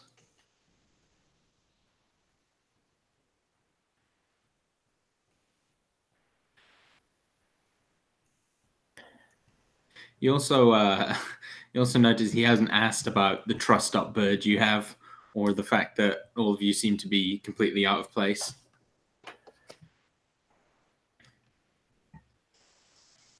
He puts the pieces of the pot down and begins drawing a circle with his fingers in the sand and lots of those weird sort of squiggly symbols. Puts his hands on it and begins whispering, and you see the pot begin to knit itself back together. That pot is not going to attack us when it is done, yes? Don't be stupid. It attacked us before. Well, that's because it deemed you a threat. But if I'm talking to you, then you're clearly not a threat, are you?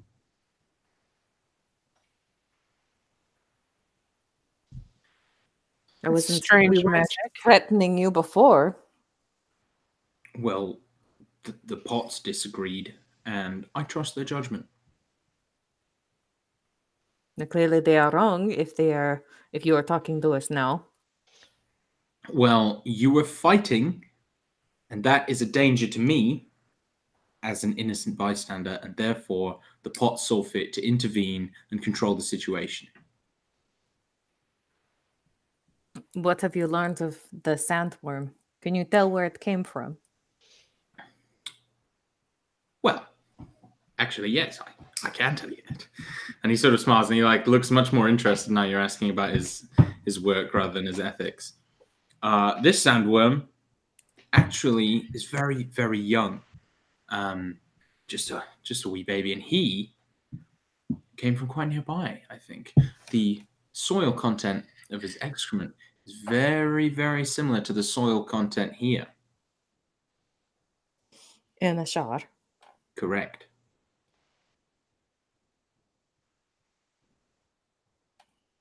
Furthermore, there is some liquid residue, which leads me to believe he maybe lives somewhere near the oasis, though I'm yet to corroborate this theory with other evidence.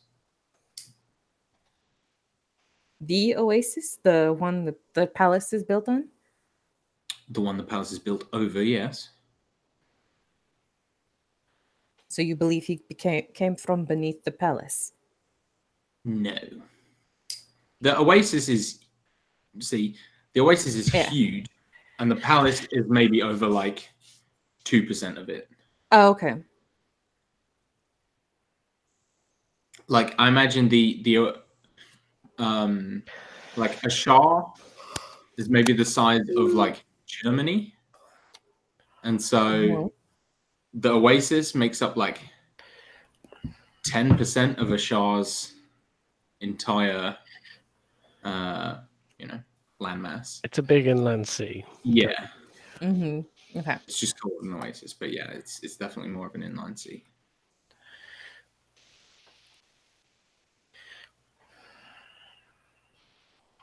So, anyway, my name, you have. He shakes your hand, Habershmina. I have lots of things, ludomancy and whatnot, to get to. So, please try not break any more of my pots. But yes, I think we're done here. He like turns and What Mancy did he say? Lutu mancy, lutomancy.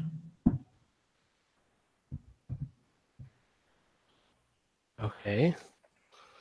Do I know what that is? You can make an Arcana check. I Anyone can, certainly try. That's a thing I can do. An 8. I don't know what it is.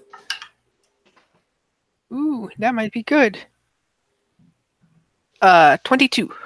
Okay, you've never heard of lutomancy, but you've heard of lutum, which is like an old world word for clay.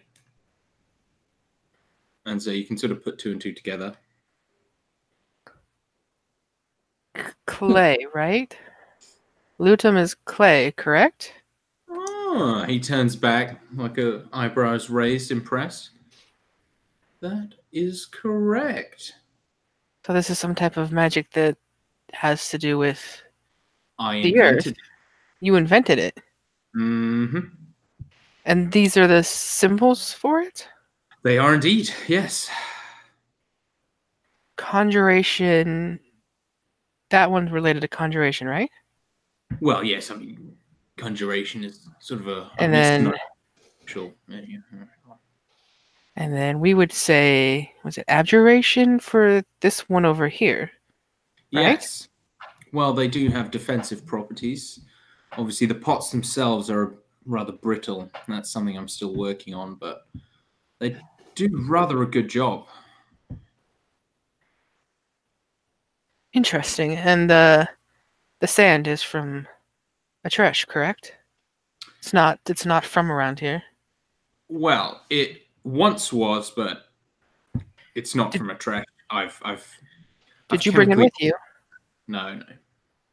This was just sand, but well, it's been heat treated so that I can heat it and cool it very rapidly. So it's native to here and it just mimics the properties of this other sand. It's just black by coincidence. It's got nothing to do with the trash, I promise you that. That's actually really interesting. You created your own magic. I did. It took a lot of study, talent, skill. You know, that's what people have said anyway. Not me. I wouldn't. I just. Where did you study? Originally, Halls of Ivy, of course. Obviously. But, The best. well, the soil over there, I've always not been enough fond clay. of the Hall of Lotus myself. Yes, whatever. So, you have an interest in magic, eh? I dabble a bit here and there. Well, I'd be interested. I'd be interested in maybe getting you to give me a hand with my next project. See, I'm working on a rather amazing project, and well, I think it could use your help in testing it. If that would be something you were interested in. Exactly. What is the nature of your next project? Well, you see this big one, and he points to the big one, the giant pot. He says that is going to be the body, right? And then all these little ones, they're going to be heads. And so I've got to conglomerate the streams of sand so that they can create one entity, like a hydra, but sand pots. Would it have the same properties of the Hydra? Well, Destroy one to grow back. in an ideal world, yes, but well, this is You new. have to this is be new able magic. to make the pots. Exactly. Well, I mean, so exactly how could we hope? Well, you could try and kill it. I thought you might be going there, but I didn't. I don't know that we have the time, or I'm actually just kind of a little tired from the last fight myself. I mean, not right now. I haven't even made the thing yet, but you know, I'll make it worth your while.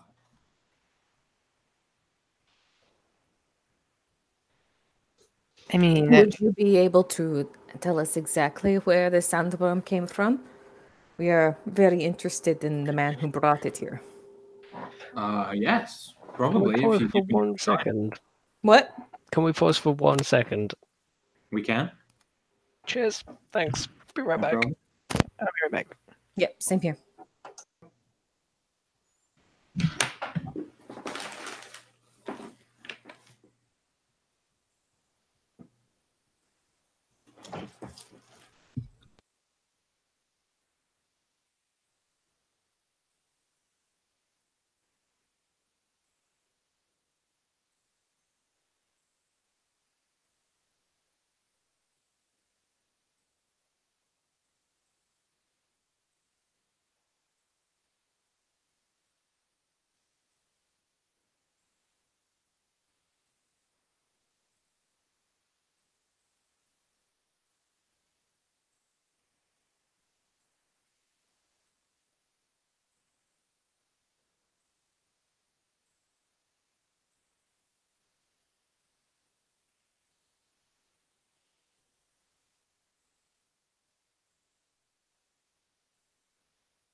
Okay, I'm back.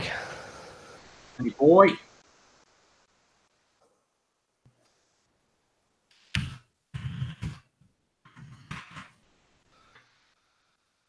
That was fun. Liam killed it. Almost killed all of you. Yeah, that was real close. That is how I like my combat, where it's close but you still prevail. That's the sweet spot. Just throw some As close as I can get to killing you without actually killing you. pretty inventive means. Yeah, sorry. I was trying to hold on as long as I could, but I had to go to the toilet. So,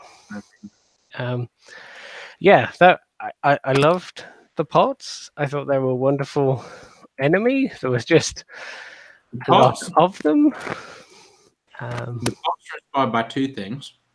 One, Miyazaki films, because I could just see. It just gave me that, like, little pot spiders. And two, I've been playing a lot of Risk of Rain recently, and there's an enemy in that is basically exactly this. Mm-hmm. I'll try and find a picture. And fighting Liam and I thought the giant snake was epic. All of that together. Yeah. Just we didn't really have much chance. I was literally about going to message that Rob during the fight saying, "Are we making this too difficult?" Are you TPKing this campaign? Yeah, I mean, you were saying you liked it. I mean, did you just decide you didn't want to run it anymore? I mean, no. TPK if Dylan's not here. Well, no, it's even worse because he would have been next. You have to play with Dylan. With Declan. Me. Just you and Declan. I mean, I guess that's your answer there, I guess.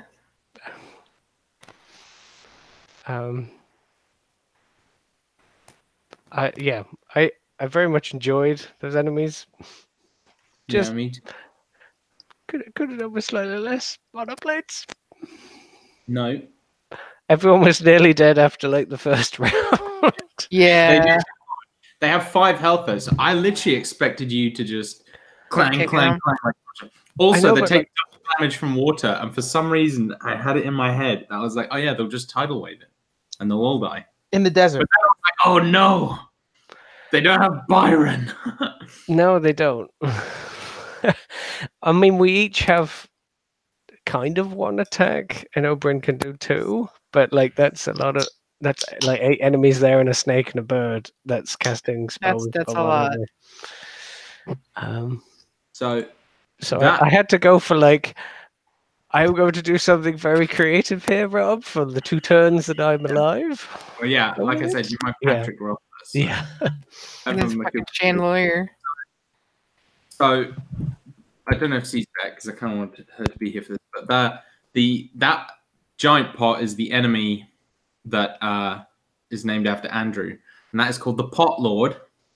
And that is based off of that boss in the chat from Risk of Rain 2, which is a really fun boss and a really fun game. But I just saw that and it just immediately jumped in my mind. I was like, oh, yeah, that's the thing.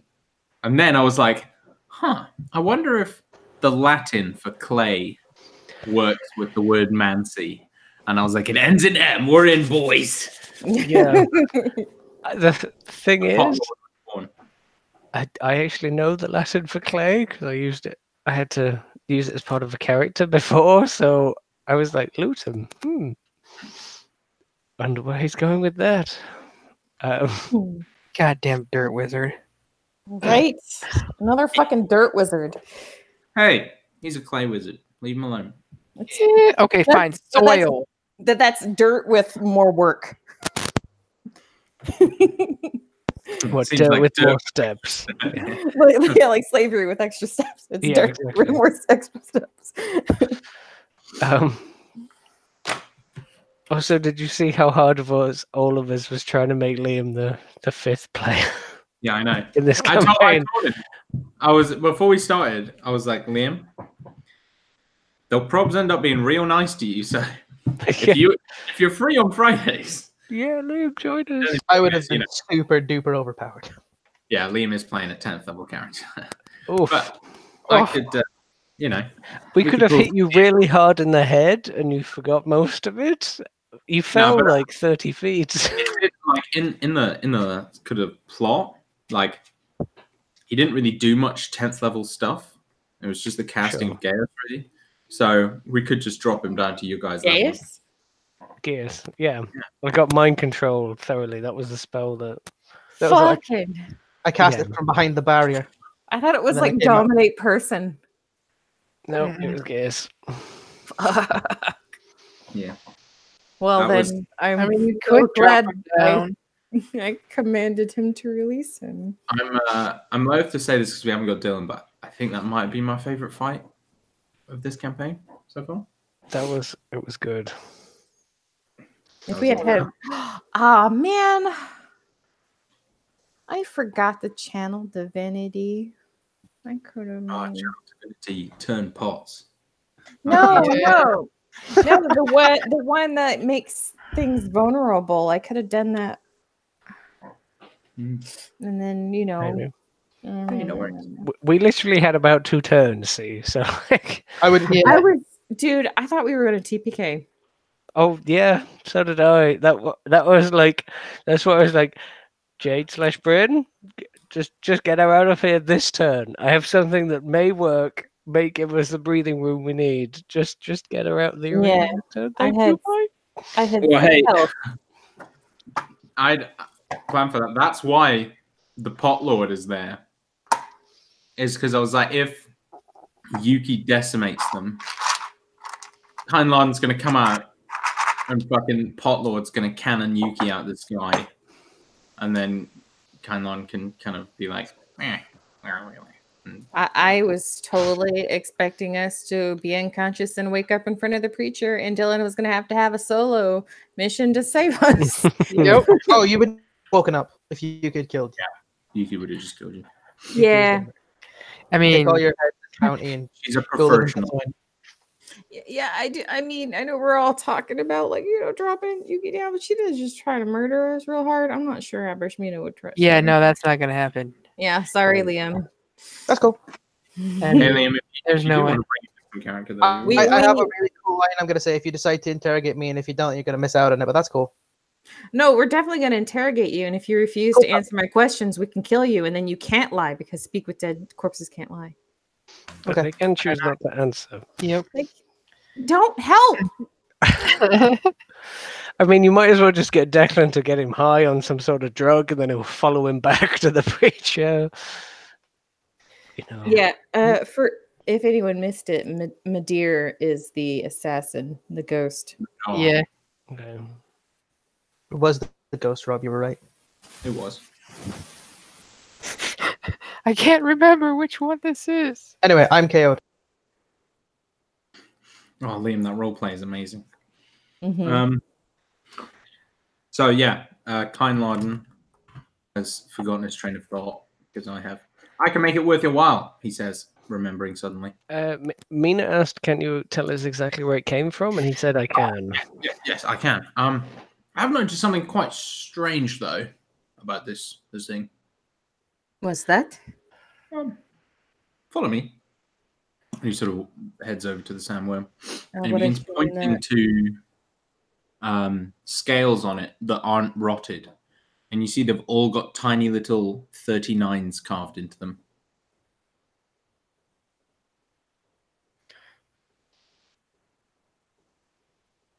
They numbered the scales or the creature? Well, that's the thing. I think. Well, I don't know. I found this, and he holds up a leather-bound notebook. And he opens it, and there's lots of numbers and letters. But he shows you one page, and you see the number 39 at the top. And then you see, I am going to write this one as well. It says, Inur the Bane, not with the typo, but still. And he says,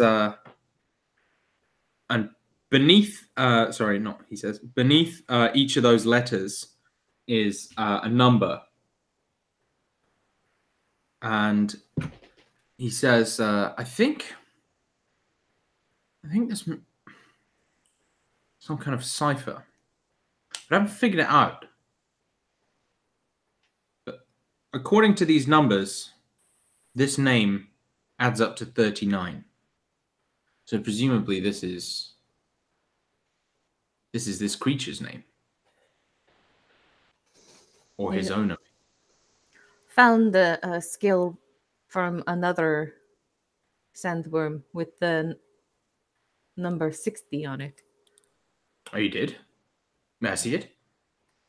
Now Brashmina will take the shield off of her back and Oh, wow. So this is a shield-sized scale, and you see that the scales on this creature are like dinner plate sized. This came from a big worm. So you did say this one was a baby. a baby, so it makes sense. Hmm. How big do you estimate that this one was when it lost this scale? Gods, hard to tell, but hundreds of feet, I would say.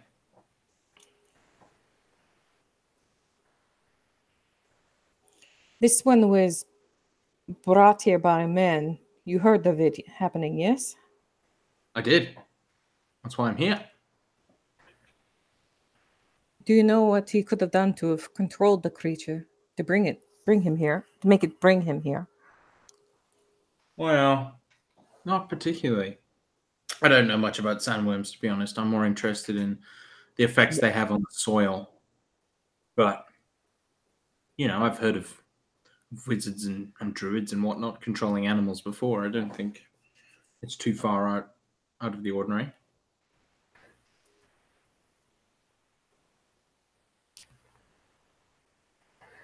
Was there anything left behind from the person who controlled it?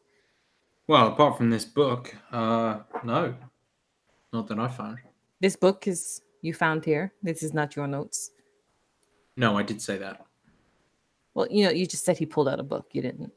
He said, I found this and pulled it out. Okay, gotcha. I was kind of assuming it was like his journal. Oh, I see. Thing. May I have this? Well, I found it. We are trying to investigate what happened here. You are just interested in the worm. We are interested in the events to make sure that they do not happen again. Well, what will you give me for it? What would you like for it? Help with my project?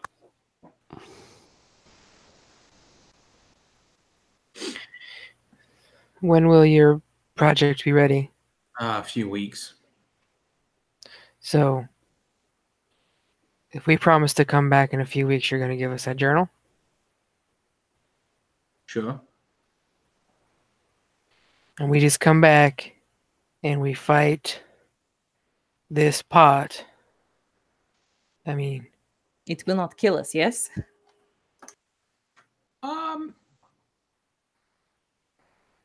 Sure. you can stop it from killing us. Yes, I can stop it, yes. You will stop it from killing us, yes?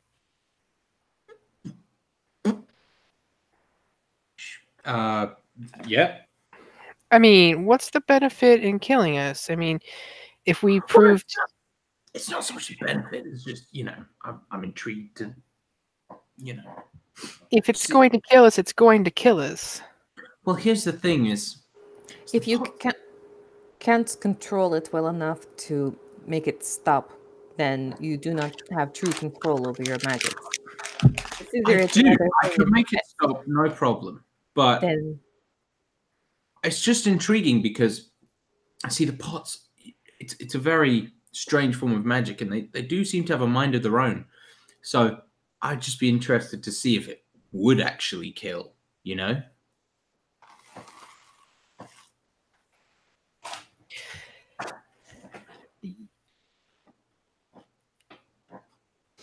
Okay, I mean... Okay, fine. I won't let it kill you. if you promise this, if we defeat it, then we would possibly be amenable to test it again when you have perfected it more. If you do not make the guarantee that it will not harm us, then it will be a one and done type of situation. Does Fine. that sound fair? Fine. That's fine.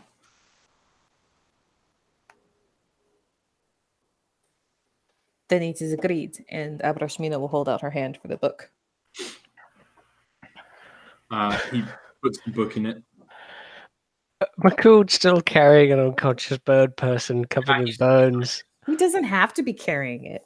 No, he is carrying an unconscious bird person. Okay. It doesn't really make any difference to him. He's just kind of like looking between Mina and this guy and the like giant pot and Brian, and you're just like, yes, we want to fight it. It is done. He's just like, okay. I imagine there's a dead, smoldering wyvern, like not 30 feet from them. And there's wyverns all over Makood.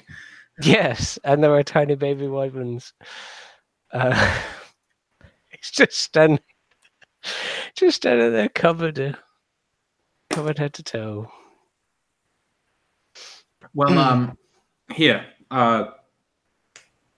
Yes, give me a second. He gets out his own notebook and scribbles something down, and he says, "Look, I'm staying at the Shalfidi, so come find me there in a couple of weeks when you're ready. But I do have a bit of a problem. I really struggle. It's a problem I have. I can't really remember faces very well or people. So here, take this and give it to me, and I've written down that I know what it means, and then I'll remember you next time I see you. I'm sorry." And he reaches in, he pulls out like a small green sort of crystalline gem. And he hands it to you. It's not worth anything, but I've written down that when you give me that, it means you're you, and I can. I'm sorry. And he looks like genuinely sort of bashful about this. All right. Mina kind of gives him a confused look. I'm sorry. And you hear like he reached into his bag and there's like rustling and clacking, and it sounds like he's got a shitload of stones and stuff in there. And Do Abrashmina do you happen to have any rose quartz rose quartz, or rose-colored quartz? probably. Why? I would be interested in purchasing it. Oh. Yeah. I guess so. Like rummages in the bag and pulls out like a large round piece of rose-colored quartz. Like this? That would be perfect. How much would you like?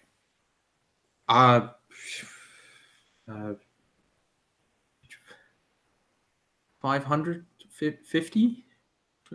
Silver? Copper. Copper. 4 gold. 4 gold.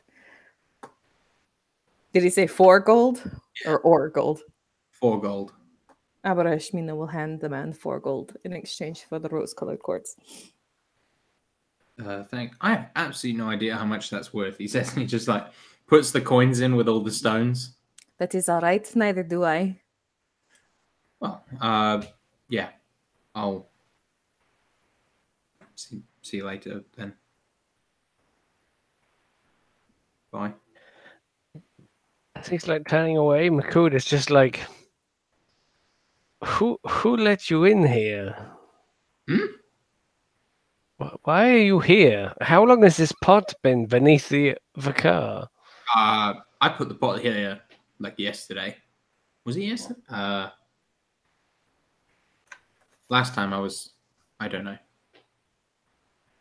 Can you check your book? Does it have... Oh yes. Okay, it says 2 days ago I came here, I think. Yes. See, I've marked the suns. 2 days. Why? Oh, because I wanted to research the excrement of a sandworm. How did you get into the car? Just walked in. You know, opened the door. It wasn't locked. It was locked. Not very well. Just, you know, knock and it opened. I get the impression that he cast the spell knock.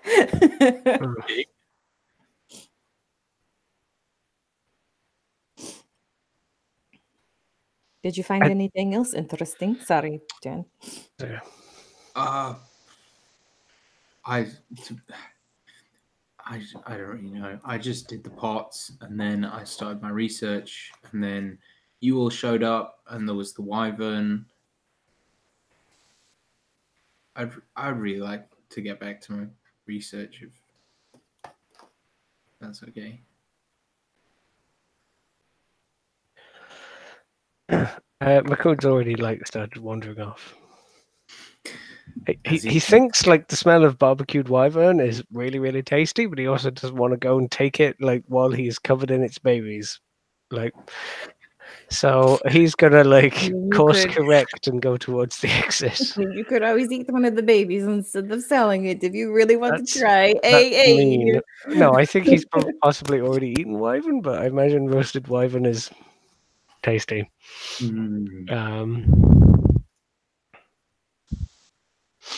But he feels for the little critters. So. All right. So I suppose we should take this bird back to the butcher's. Perhaps that's the best place.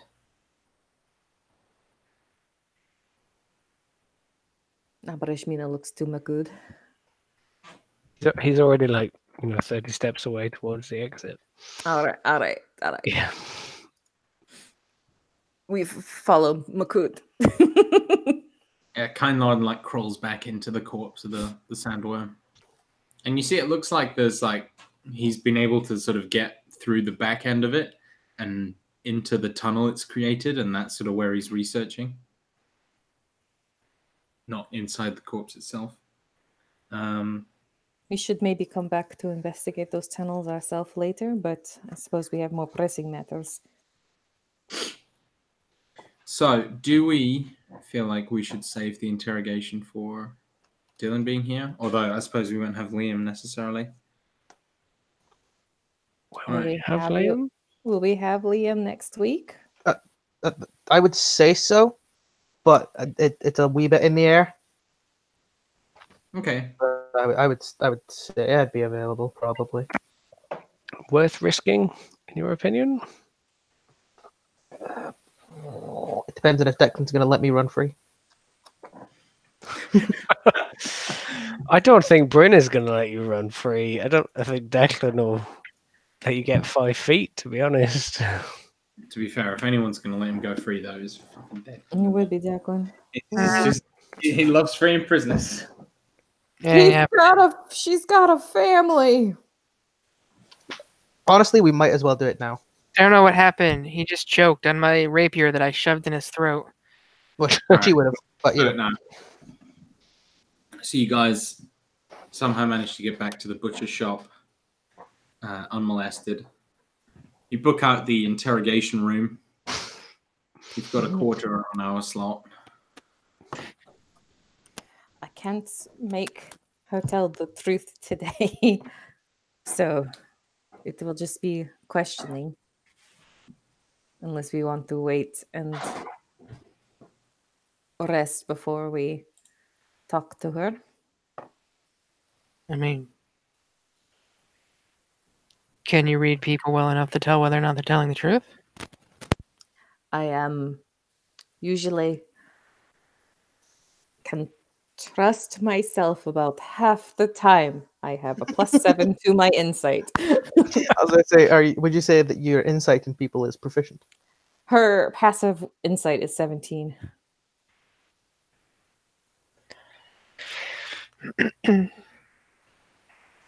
I'm like fucking Caduceus up in this bitch. I mean, I usually have a good read on people. We can question her, and if we don't feel we're getting the answers we desire, we can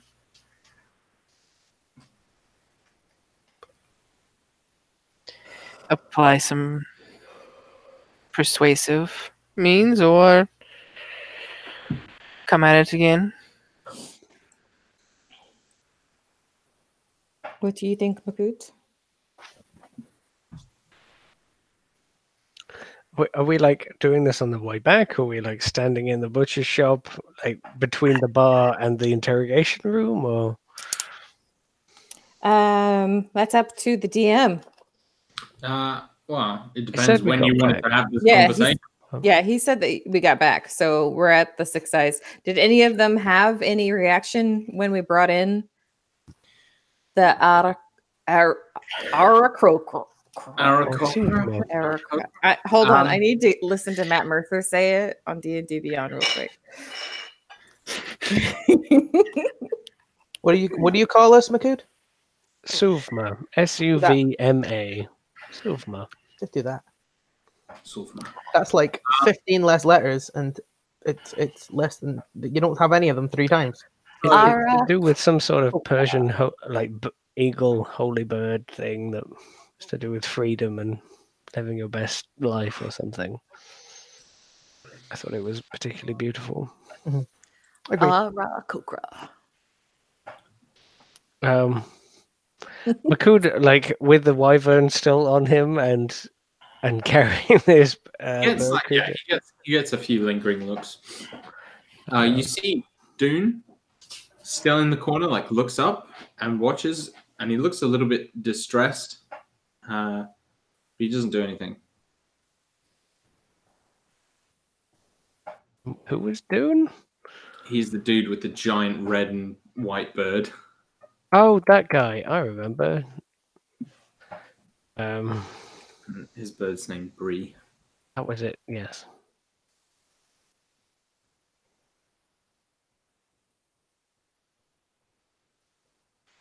But yeah, there's an interrogation room free that you can use. Makud is kind of there, and he kind of like shrugs, even with the bird person on his shoulders. And if you think you can get the answers that you wish from them, we can speak to them now, or I can prop her up at the bar until tomorrow. I think the Six Eyes have a means to keep her restrained until tomorrow, perhaps. Yeah, definitely.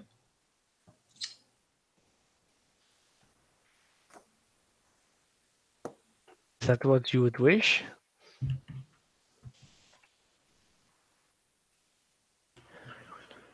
Yes, I think so. I can also then reflect a bit to hopefully guide their questions, perhaps. If that's what you wish. If you all are all right with it. Makud kind of like shrugs. He's not bothered. He's going to carry her to the bar and sit her on a bar stool, effectively, beside him. I should probably restrain her and make sure she's. She's gonna go into wherever they've got restrained, and we're gonna make sure that restrained. No, we're not just gonna prop her up on the bar. Talk to her. But yes, Abra Shmina will make sure that whoever is watching her knows that she is a spellcaster. And so not to remove the gag. Yeah. Okay. Nice. So I think, yeah, everyone just sort of give you a nod and like keeps their distance.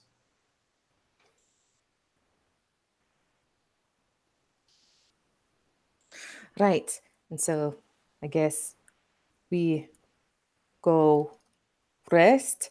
I think Abra Shmina would like to speak to Dune before going to bed. Because I'm sure she caught that look whenever Definitely. Okay. Yeah.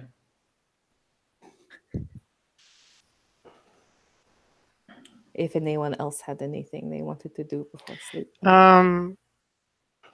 Brenda's gonna try to sneak into the bird where we're keeping the bird. Yuki, I believe. Oh boy.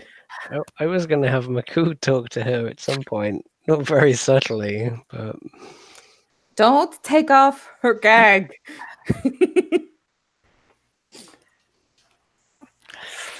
She's going to tell Makud this. Bryn doesn't Okay. need that warning. Because Bryn doesn't need to remove the gag to talk to her. And Abrashmina knows this, but she's telling Makud that not to remove the gag. So Okay. is Yuki? Has it been 2 hours since? I'm assuming it's been 2 hours since I was spared the dying. Yeah. Why not? She's. I mean, Why not? I would, try to be, I would not necessarily know it needs to be 2 hours, but kind of wait to hear like any kind of stirring around or anything like that. Yeah, totes. So she stares and she sort of opens her eyes and realizes where she is. You can hear a sigh in her throat, but she can't properly sigh because her beak's shut. And she sort of sits up. And then, does she see you? Do you think? Or I think you're hidden enough away that she doesn't quite clock you're there. No, she knows. She Bryn's sort of looks at you and just her narrows her eyes. She tries to cross her legs, but her legs are strapped, so she just kind of sits sort of sidey on. Sort of cocks her head at you like a bird would do, I guess. You should have taken my advice. The voice says in your head. And then I can, give you the opportunity to respond, and mechanically we don't need to cover that ground anymore. Were it not for those pots, you would be dead where you stand. Maybe, maybe not. That doesn't really matter. We won.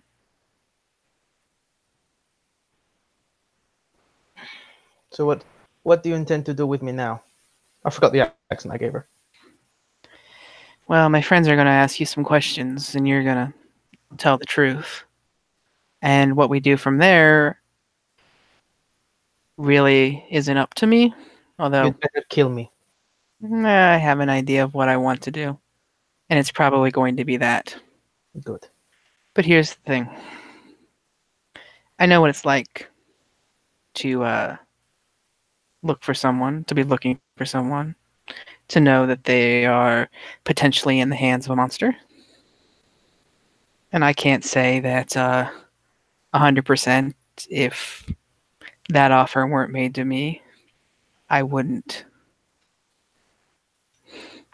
It could be really tempting. So I'm not even really that mad at you for it. She scoffs in her brain, but also in real life. You just should have taken our offer. She tries to push herself up onto her feet, but she can't because she's tied up. So she sort of looks at you really focused on you and says in your brain, I would kill 100 people if it would save Maishi. I would kill 1,000 people if it would save Maishi. I would kill the world if it meant I could live with Aishi. But I can't. You're not going to. Honey, he just ain't that into you. Sorry. Enough And I of will- you. Then I will live with her in the sky above the sky. Now that I am taken, they won't use her as leverage against me, and she will die.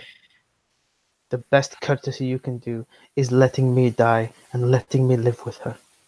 Because if you let me live, I will spend every single waking moment hunting you down and making sure I finish what I started. I mean, do you really think we're going to let you live? Do you really think I'm going to let you live? Then I thank you for your choice. She sort of sits down comfortably, inverted commas. So if you fail, he's going to know you failed, right? I wouldn't be surprised if he knew already.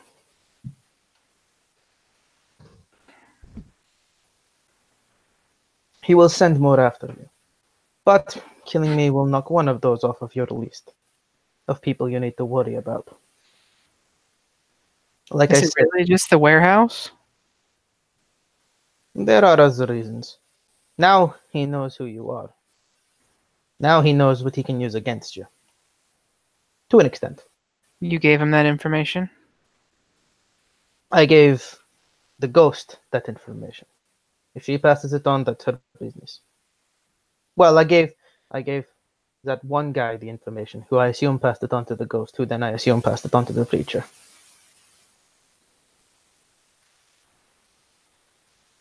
There's no way he knows what I'm looking for. I didn't know.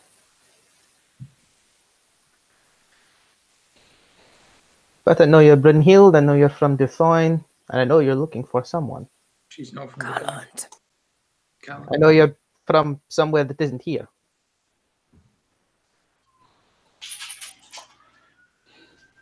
But you don't know who I'm looking for? No one else does. And that really speaks to how much you trust these people you travel with. That's exactly this reason why I've kept that information to myself. And you expect them to help you in a quest in which they know little to no information? Mr. Declan has been very forthcoming with his information. I'll get where I'm going eventually. Your wife. What does she look like? She is the most beautiful woman I've ever seen. Her plumage is yellow like a sun-kissed beach. It ends in a dark black. It contrasts, and it's wonderful. And I her would give name? anything. Aishi. Aishi. If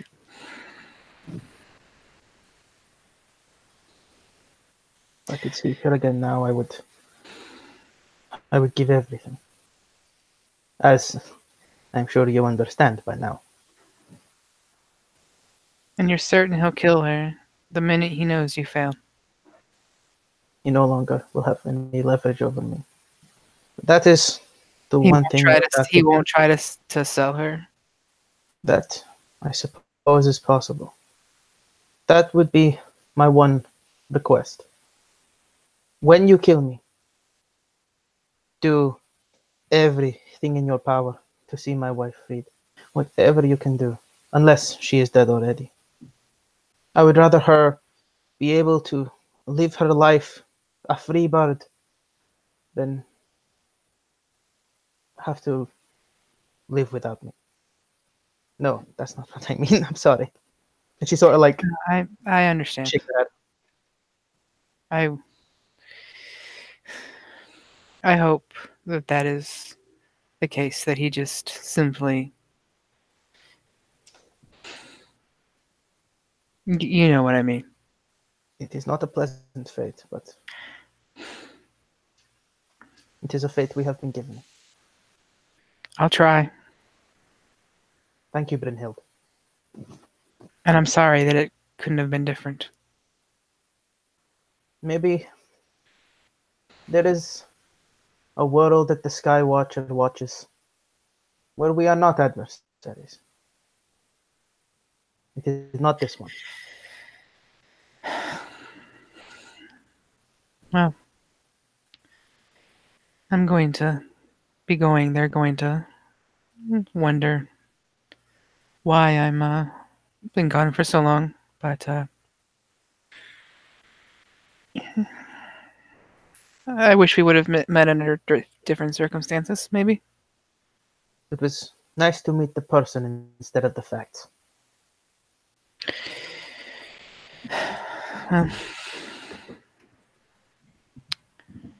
Thank you for the information. I'll do my best to free her.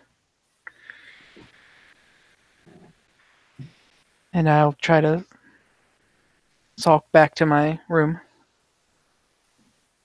Yeah, no worries. Uvir just gives you a nod as you passes.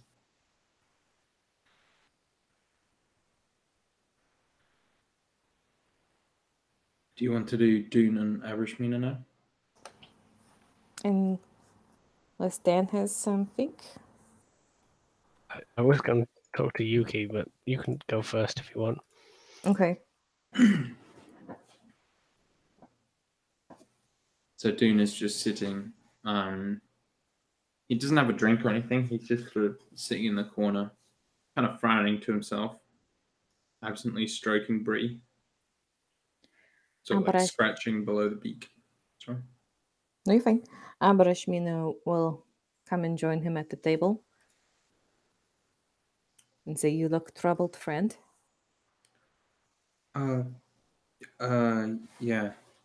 I suppose. He sort of like avoids your eye. What is it? Oh, just, you know, you brought that bird lady in, and she just looked hurt, and I don't know. She tried to kill us.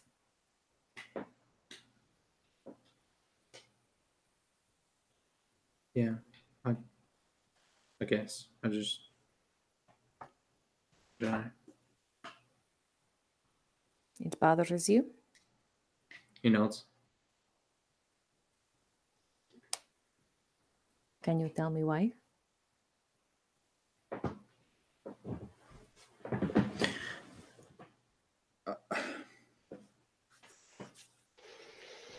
I wanted to help her just then because well, it's sort of my duty. But I trust you, and from what I've heard, you're good folks, and so you must have a reason to treat her so badly. So I didn't do anything, but now I don't know if that was right. Well, he can see that most of us came in like barely standing ourselves, right? Yeah. Like even with healing, Abarashmina is still like near death. Yeah.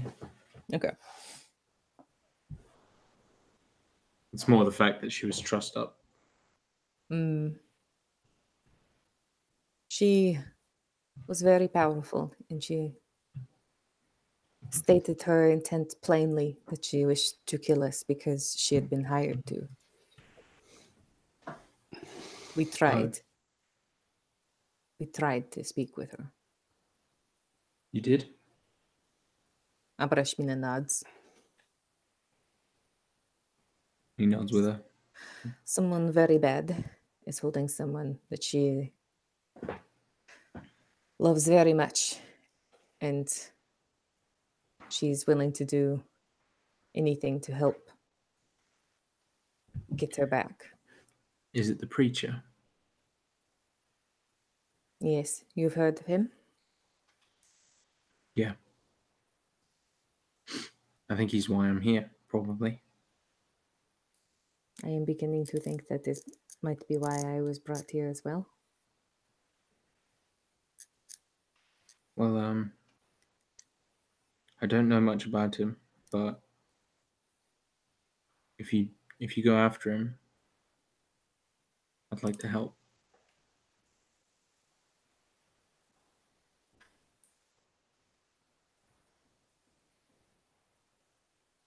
That would be agreeable for me. Have you? I'm really good at fighting with a sword, and Bree is really good. We'd be really helpful. That didn't even consider that. I assumed you would be. That's kind of you.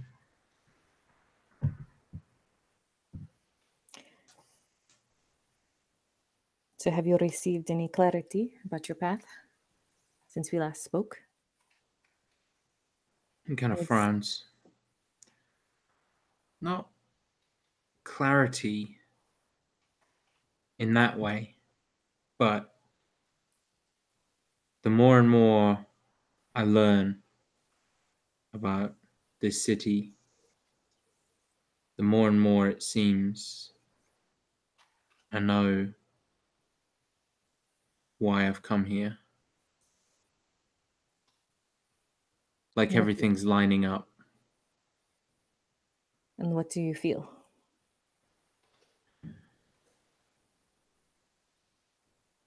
You know, when I first found that I was different, I originally just thought it was because I was supposed to look after the domain of Niram, but you know, birds and things.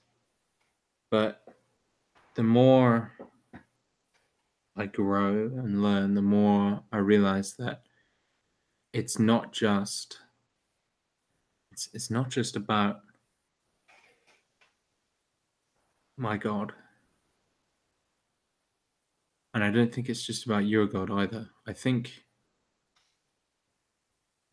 we sometimes forget that the gods aren't just one note caricatures, you know? They don't care only for one thing. And I think that's true with this, because I mean, why would a goddess of birds care about people and slavery? But it's more than that, isn't it? I think so. And He I nods.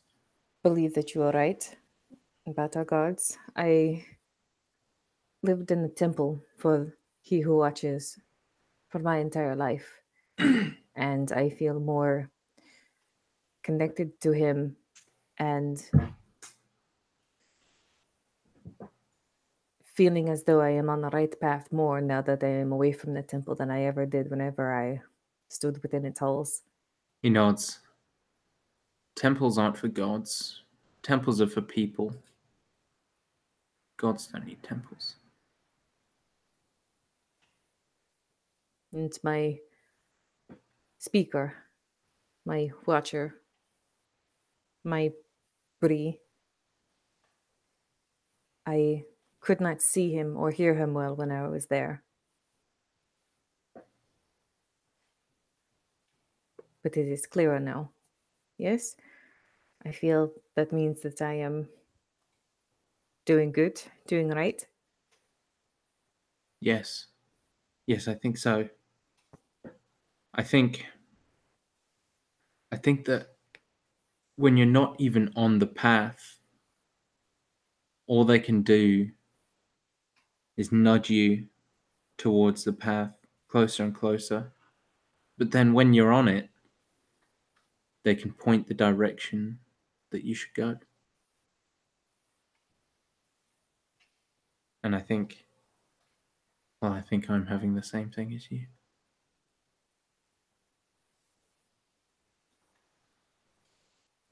I am sorry that it upsets you. The bird woman. Yeah, well, maybe it'll all turn out okay. I am hoping so. She is, as much as I feel as though we gave her every opportunity to change her path. She is actually exactly what our friend Declan is always saying. She is making these decisions because they are not her decisions to make. but still, Well, it can only present the opportunity to change. If someone refuses to take it, then we cannot always hold out open arms. That I is how you suppose avoid slaps in the face.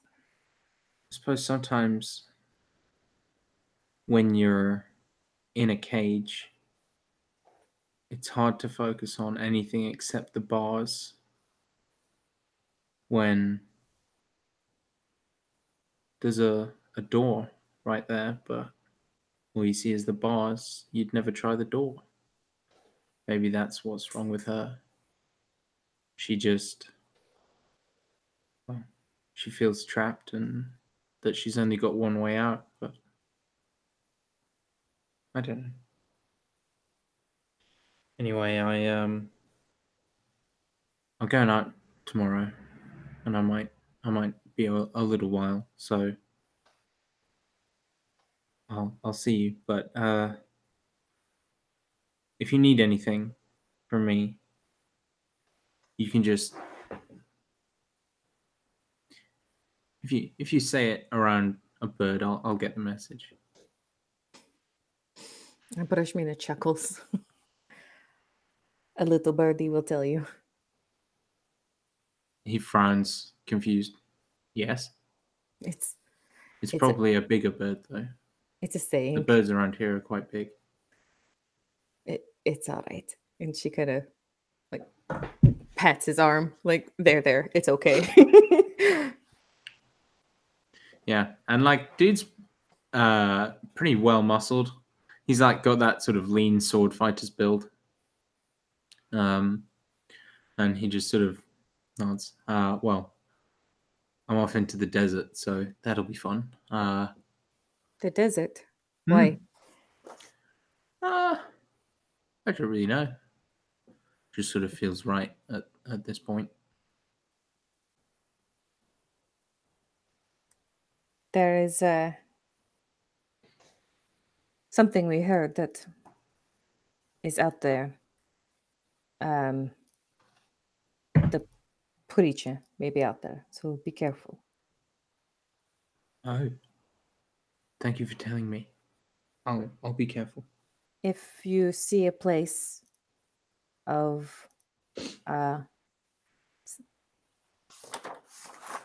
hold on. Water, life, and statues. Statues, water, and Venom. Statues, Venom. poison, and venom. Yeah, Yeah. and life. Statues and venom. Well, if you see statues in the desert, there can't be very many places like that. Don't go alone. I'm never alone. Well, I know. Do not go just you and your guide. Come back. Okay. I'll. All right. He gives you like a quick smile.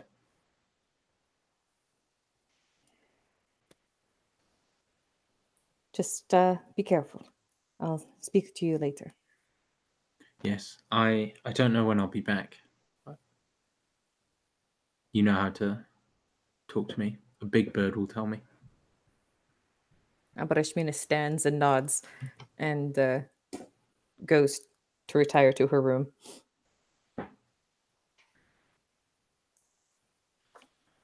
Makood.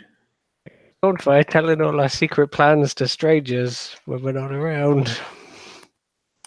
What you gonna do? Apparently not much. You're just going to get us in fights with worms and tell weird bird people that we know nothing about. Dune just about, turns to stuff. the camera and chuckles evilly. No, exactly.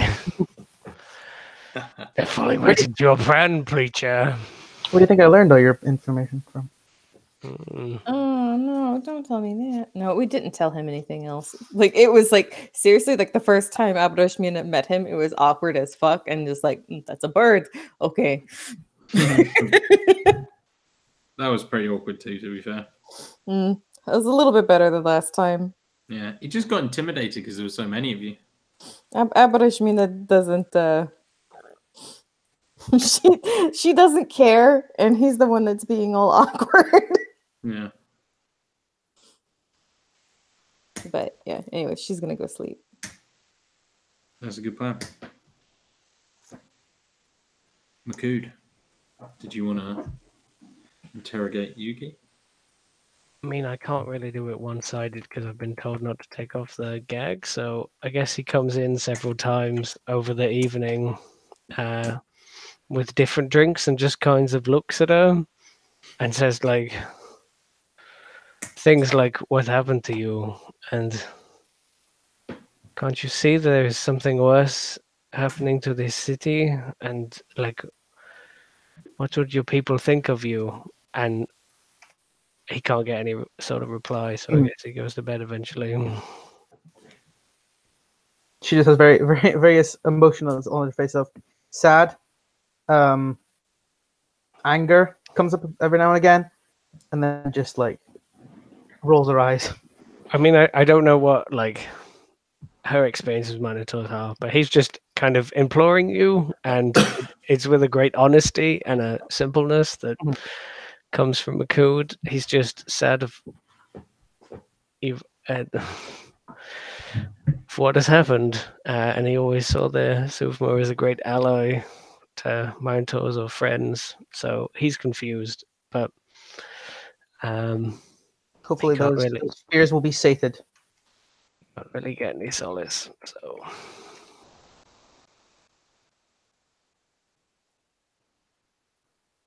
that's about it. I guess he goes to bed. Very well. So she's just left in this chair. I guess so. Very uncomfy. The next morning, her legs are numb. But I'm assuming you'll go and see her. Yeah. But Ashmina will have food and water and things. And when we are all in there, like she'll like say that I know that you have magics, but you will not cast any on us now. Yes? She You nods. agree that that would be a bad idea. She nods. Okay. And so she'll take off the gag and the bindings off of the arms and hand you the food and water. She sort of massages her wrists, rolls them about, does the same thing with her feet. Did you tie her wings as well? I think at this, once she was like in the room, I don't see the point of that. Yeah, really, Fair. Just wondered. because tiny ass room, she can't really fly anywhere. It was more if she would need to stretch her wings out. Oh, yeah, But if you had to get on, then she would have just been stretched. Basically, just for something to do. Just exercise Yeah. her wings.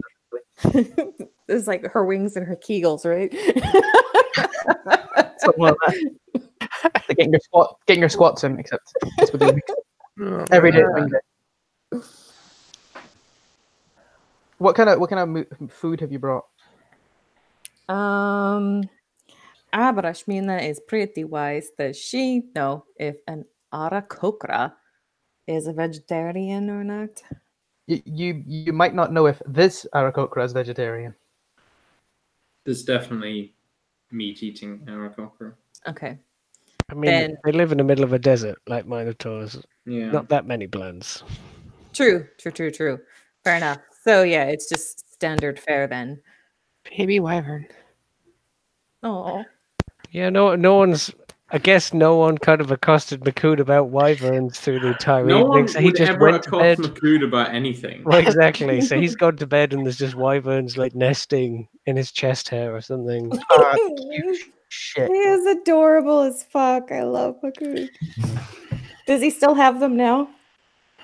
Probably, like unless they were sleeping in. I don't know.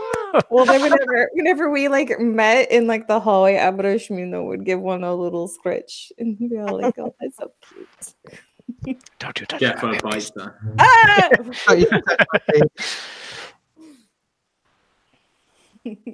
Abrashmina comes in with a bleeding finger. Yuki sort of looks at the meat and like kind of scrunches up her face, but then she realizes I'm not getting anything else, so she just eats it. Has a glass of water. What do you wish to know? Well, it seems that you know an awful lot about us. Abrashmina al-Hadin. What's the word? It's different in my tongue. Eye of the Watcher? Is that right? Jewel. Jewel of the Watcher. He who watches. It's a whole different thing where I come from. Mm. She's overrunning her temples. Is that all you know? How much do you want about it? No. I have not really kept any secrets from them. If there is something they do not know about me, it is because they have not asked. Rob, do I know about as much as the party does? About the preacher? No, about Abrashmina. Well, Oh. about the party. Do I know as much about the party as the party knows about itself? Does that make sense? For the most part, yeah. You definitely don't know a lot of the conversations they've had and stuff. Oh, of course. Yeah. But you know where everyone's from. You know everyone's names. Mhm. You And a know little drip vaguely of what they've been information. up to. Yeah. I rattle off any information that I know. Abrashmina shrugs. That is not much for me. I have, other than the fact that I am not at the temple, I suppose. Something about it's not your path. I overheard that one when I was in here.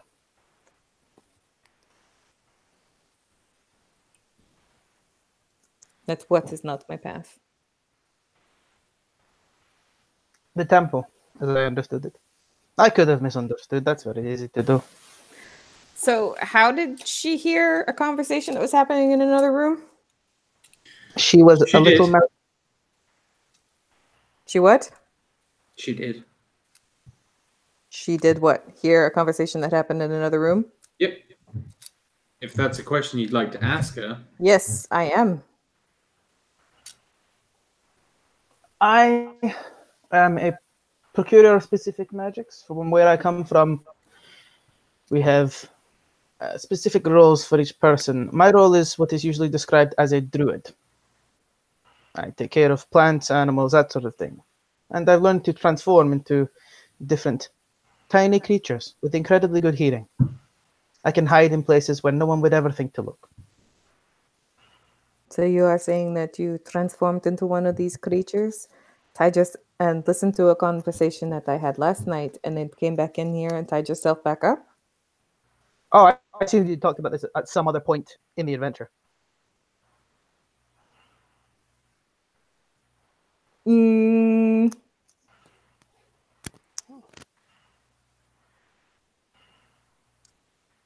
I mean, I feel you've kind of mentioned, or it could be implied. yeah, okay. I'm Never mind. sure I remember you saying something about the temple not being your path, and this is what you're on now. I'm sure I remember Yeah, that before today. I think it was maybe a conversation in Declan's apartment, so that's like a alarming an alarming thing. He's gonna love hearing that. Mr. Declan always seems to get window apartments. I think I saw some mice scurrying around in his apartment the other day. No, okay. Mm. I was meant to have a conversation with him, but then I heard you were coming to Zivakar, and I figured this opportunity was better than any. And you are still set on your path? The one that has led you to this folly? My path is now set firmly towards the grave. It is a bit final. And perhaps not necessary. I have been trying to save my wife. You know this already. You were very Now vocal about it, yes. Now that I have been captured, they will see they have no use for me. So they will take whatever, I theorize that they will take whatever leverage they had and remove it from the equation. So the kindest thing you could do is to kill me. Best case scenario, if Aishi, she puts her hand to her chest as she sort of says her name. If Aishi is still in the palms of the preacher, I hope that you will free her. She is better to live a life without me than to not live a life at all. If she is killed, then we will live together in the sky above the sky.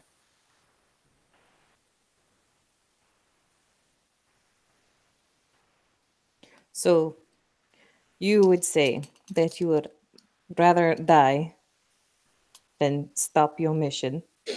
But now you have been captured, and so your mission is forfeit. The preacher is automatically going to get rid of your wife because he has no more use for her. So why would you not wish to live and help free her?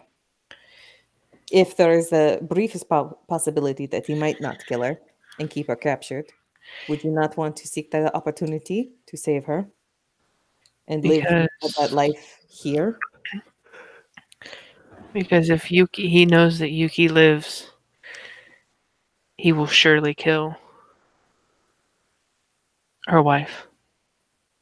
But if he has no use for her and thinks that he has no leverage, he might try to make the best of a bad situation and sell her away.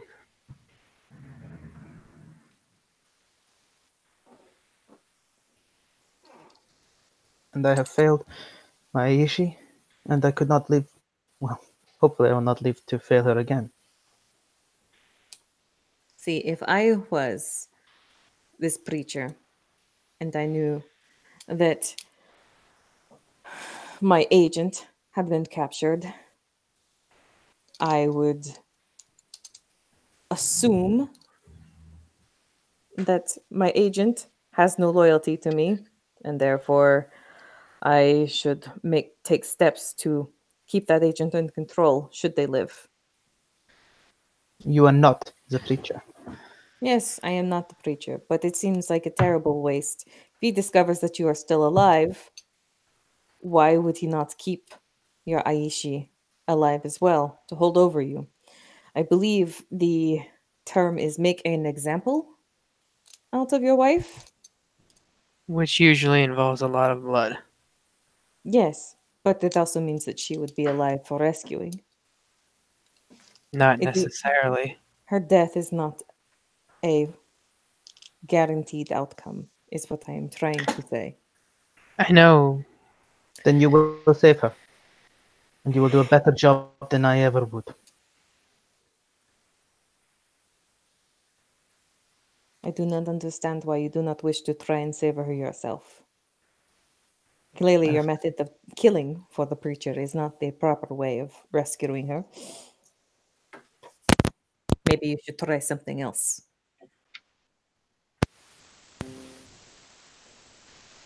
Makud, you had questions for me last night.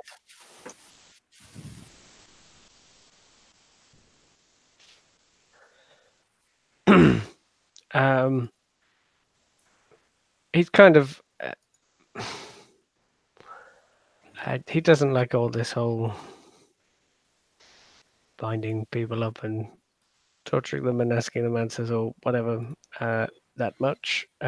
So he's probably standing like relatively in a doorway or like a corner, and he's kind of just like not really looking in your direction. And you kind of say that, and you might get, that bovine kind of ear flick when they're irritated, just like.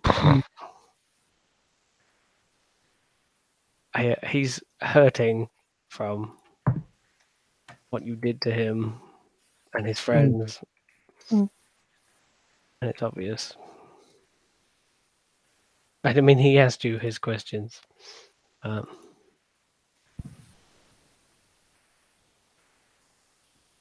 assure you, the Arakokra are not all like me. They are free birds, first and foremost. When we are not, become like me, obsessive.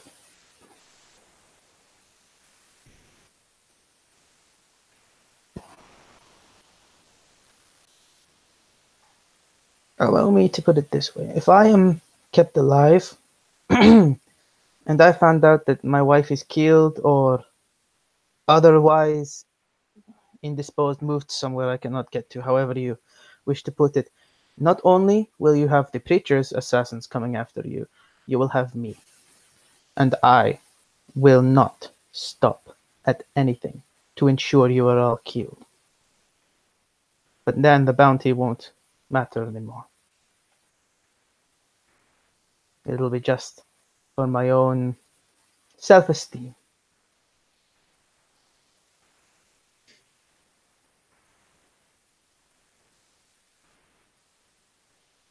I can tell you all you need to know about the ghost. Well, as much as I know about the ghost. And then kill me, spare me. It doesn't matter to me anymore. I Except attempted. we spare you, you're going to stop at nothing to kill us. True. It doesn't matter to me anymore. Whether you kill me now or essentially the only way to stop me killing you is to kill me, which I imagine would be far easier at the moment.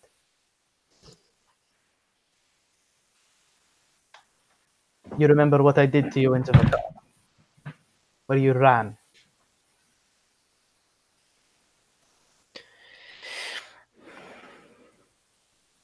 If it were not for those pots, we would not have probably needed to run. The moment we were able to focus on you and only you, you went down rather quickly.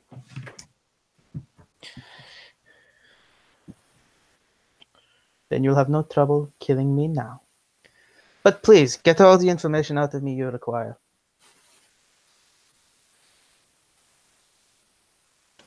You have no knowledge of... Go ahead. No, you go ahead.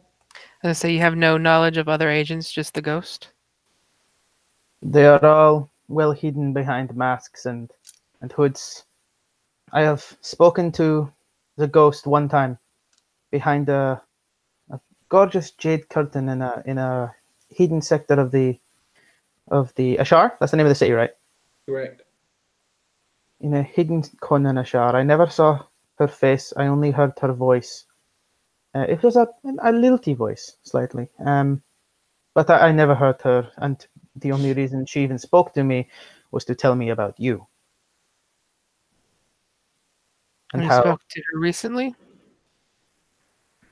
the last I heard, a group of individuals had attacked a slaving auction, as I understand it, and they were now top on the preacher's hit list because of who they had in their company, Mr. Amar Utu, as well as a Jewel of the Watcher and two other people who do not belong. That I assume would be Miss Brynhild and Mr. Declan.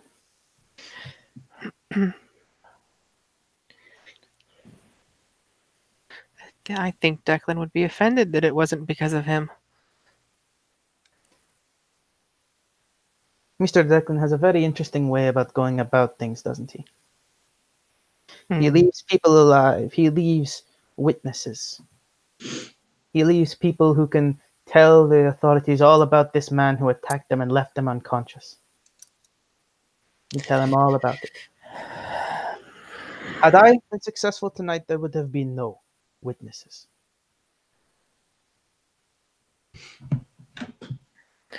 All right.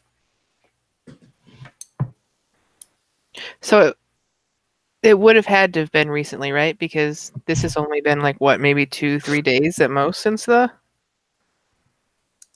warehouse, by my reasoning. Yeah. I think maybe 3. Yeah. So yeah, last few days.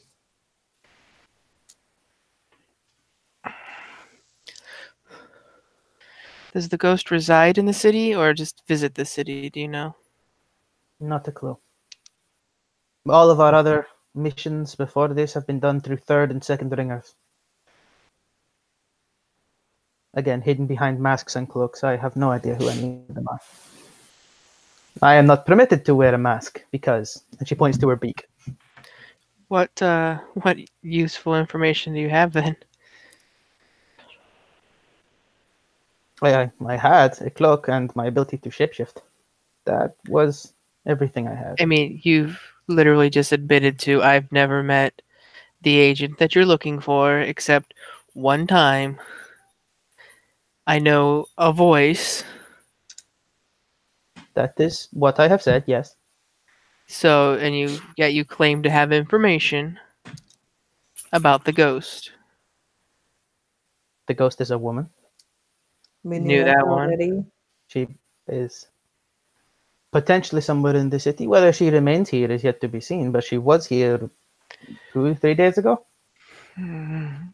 Or perhaps she was speaking through some other one of her agents. I know about Malthus as much as you.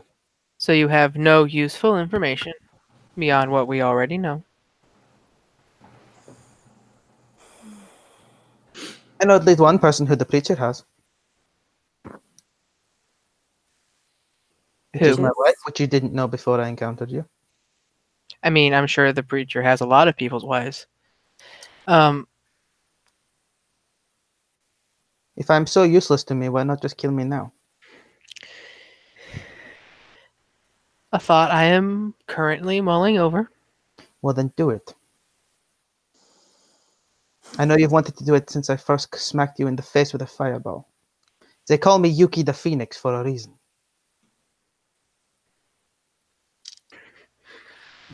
Brynhild's hand is definitely inching closer to her. We would prefer to avoid murder. It's not murder. You can kill me now or kill me later. At least you admit if we let you go and you come at us again, you will lose. Again. I was misfortunate with the pot. I won't make the same mistake again. I'll make sure my mind is stronger. I will make sure my spells are stronger. I will keep control of that bull's head until I see all of yours mounted on spikes. I'm sorry.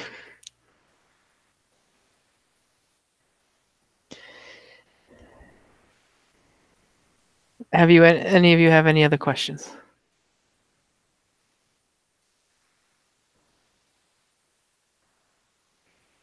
I am saddened by all this. I am too. She sort of tilts her head up so that her neck is very clearly exposed. And closes her eyes and just says, "The sky above the sky awaits."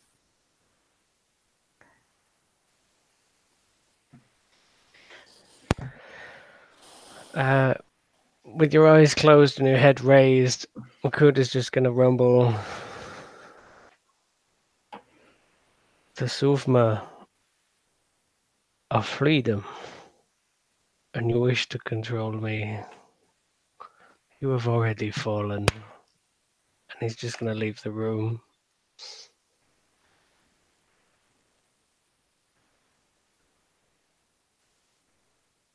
Those are very heavy words for you, Yuki, because you know he's right. The Arakokra people live pretty much utterly free lives, you know, and they're extremely peaceful. They don't fight. They don't have any disagreements with anyone, really. But you've been manipulated into this situation.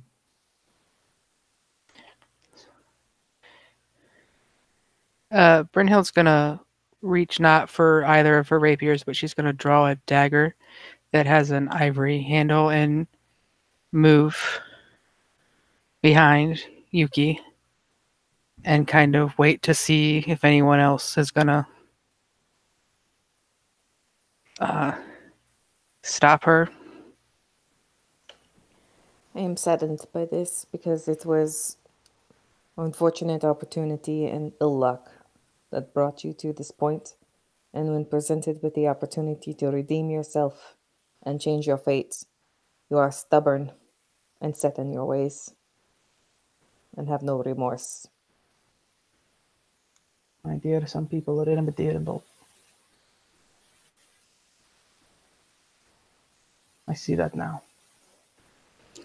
I wouldn't wish this for Aishi to see me like this. She deserves better. Brynhild will grab a fistful of plumage, put the dagger to Yuki's throat, and kind of in your mind you'll hear her voice. I will do everything I can to free her if she still lives. I know you will. And she's going to give Abrishmina one last look. And if she doesn't move to stop her, she's going to Abrashmina watches. pull the dagger across the throat. Her eyes close, and a small smile curves onto her beak as she drifts off into the sky above the sky. And we end the session there, I think. No, can I get one more last line? Yeah. And as Brynhild gets gets ready to leave the room, she's going to look at Abrishmina and says, "Well, you know at least one person I'm looking for now." And then she'll walk out the room. Dope.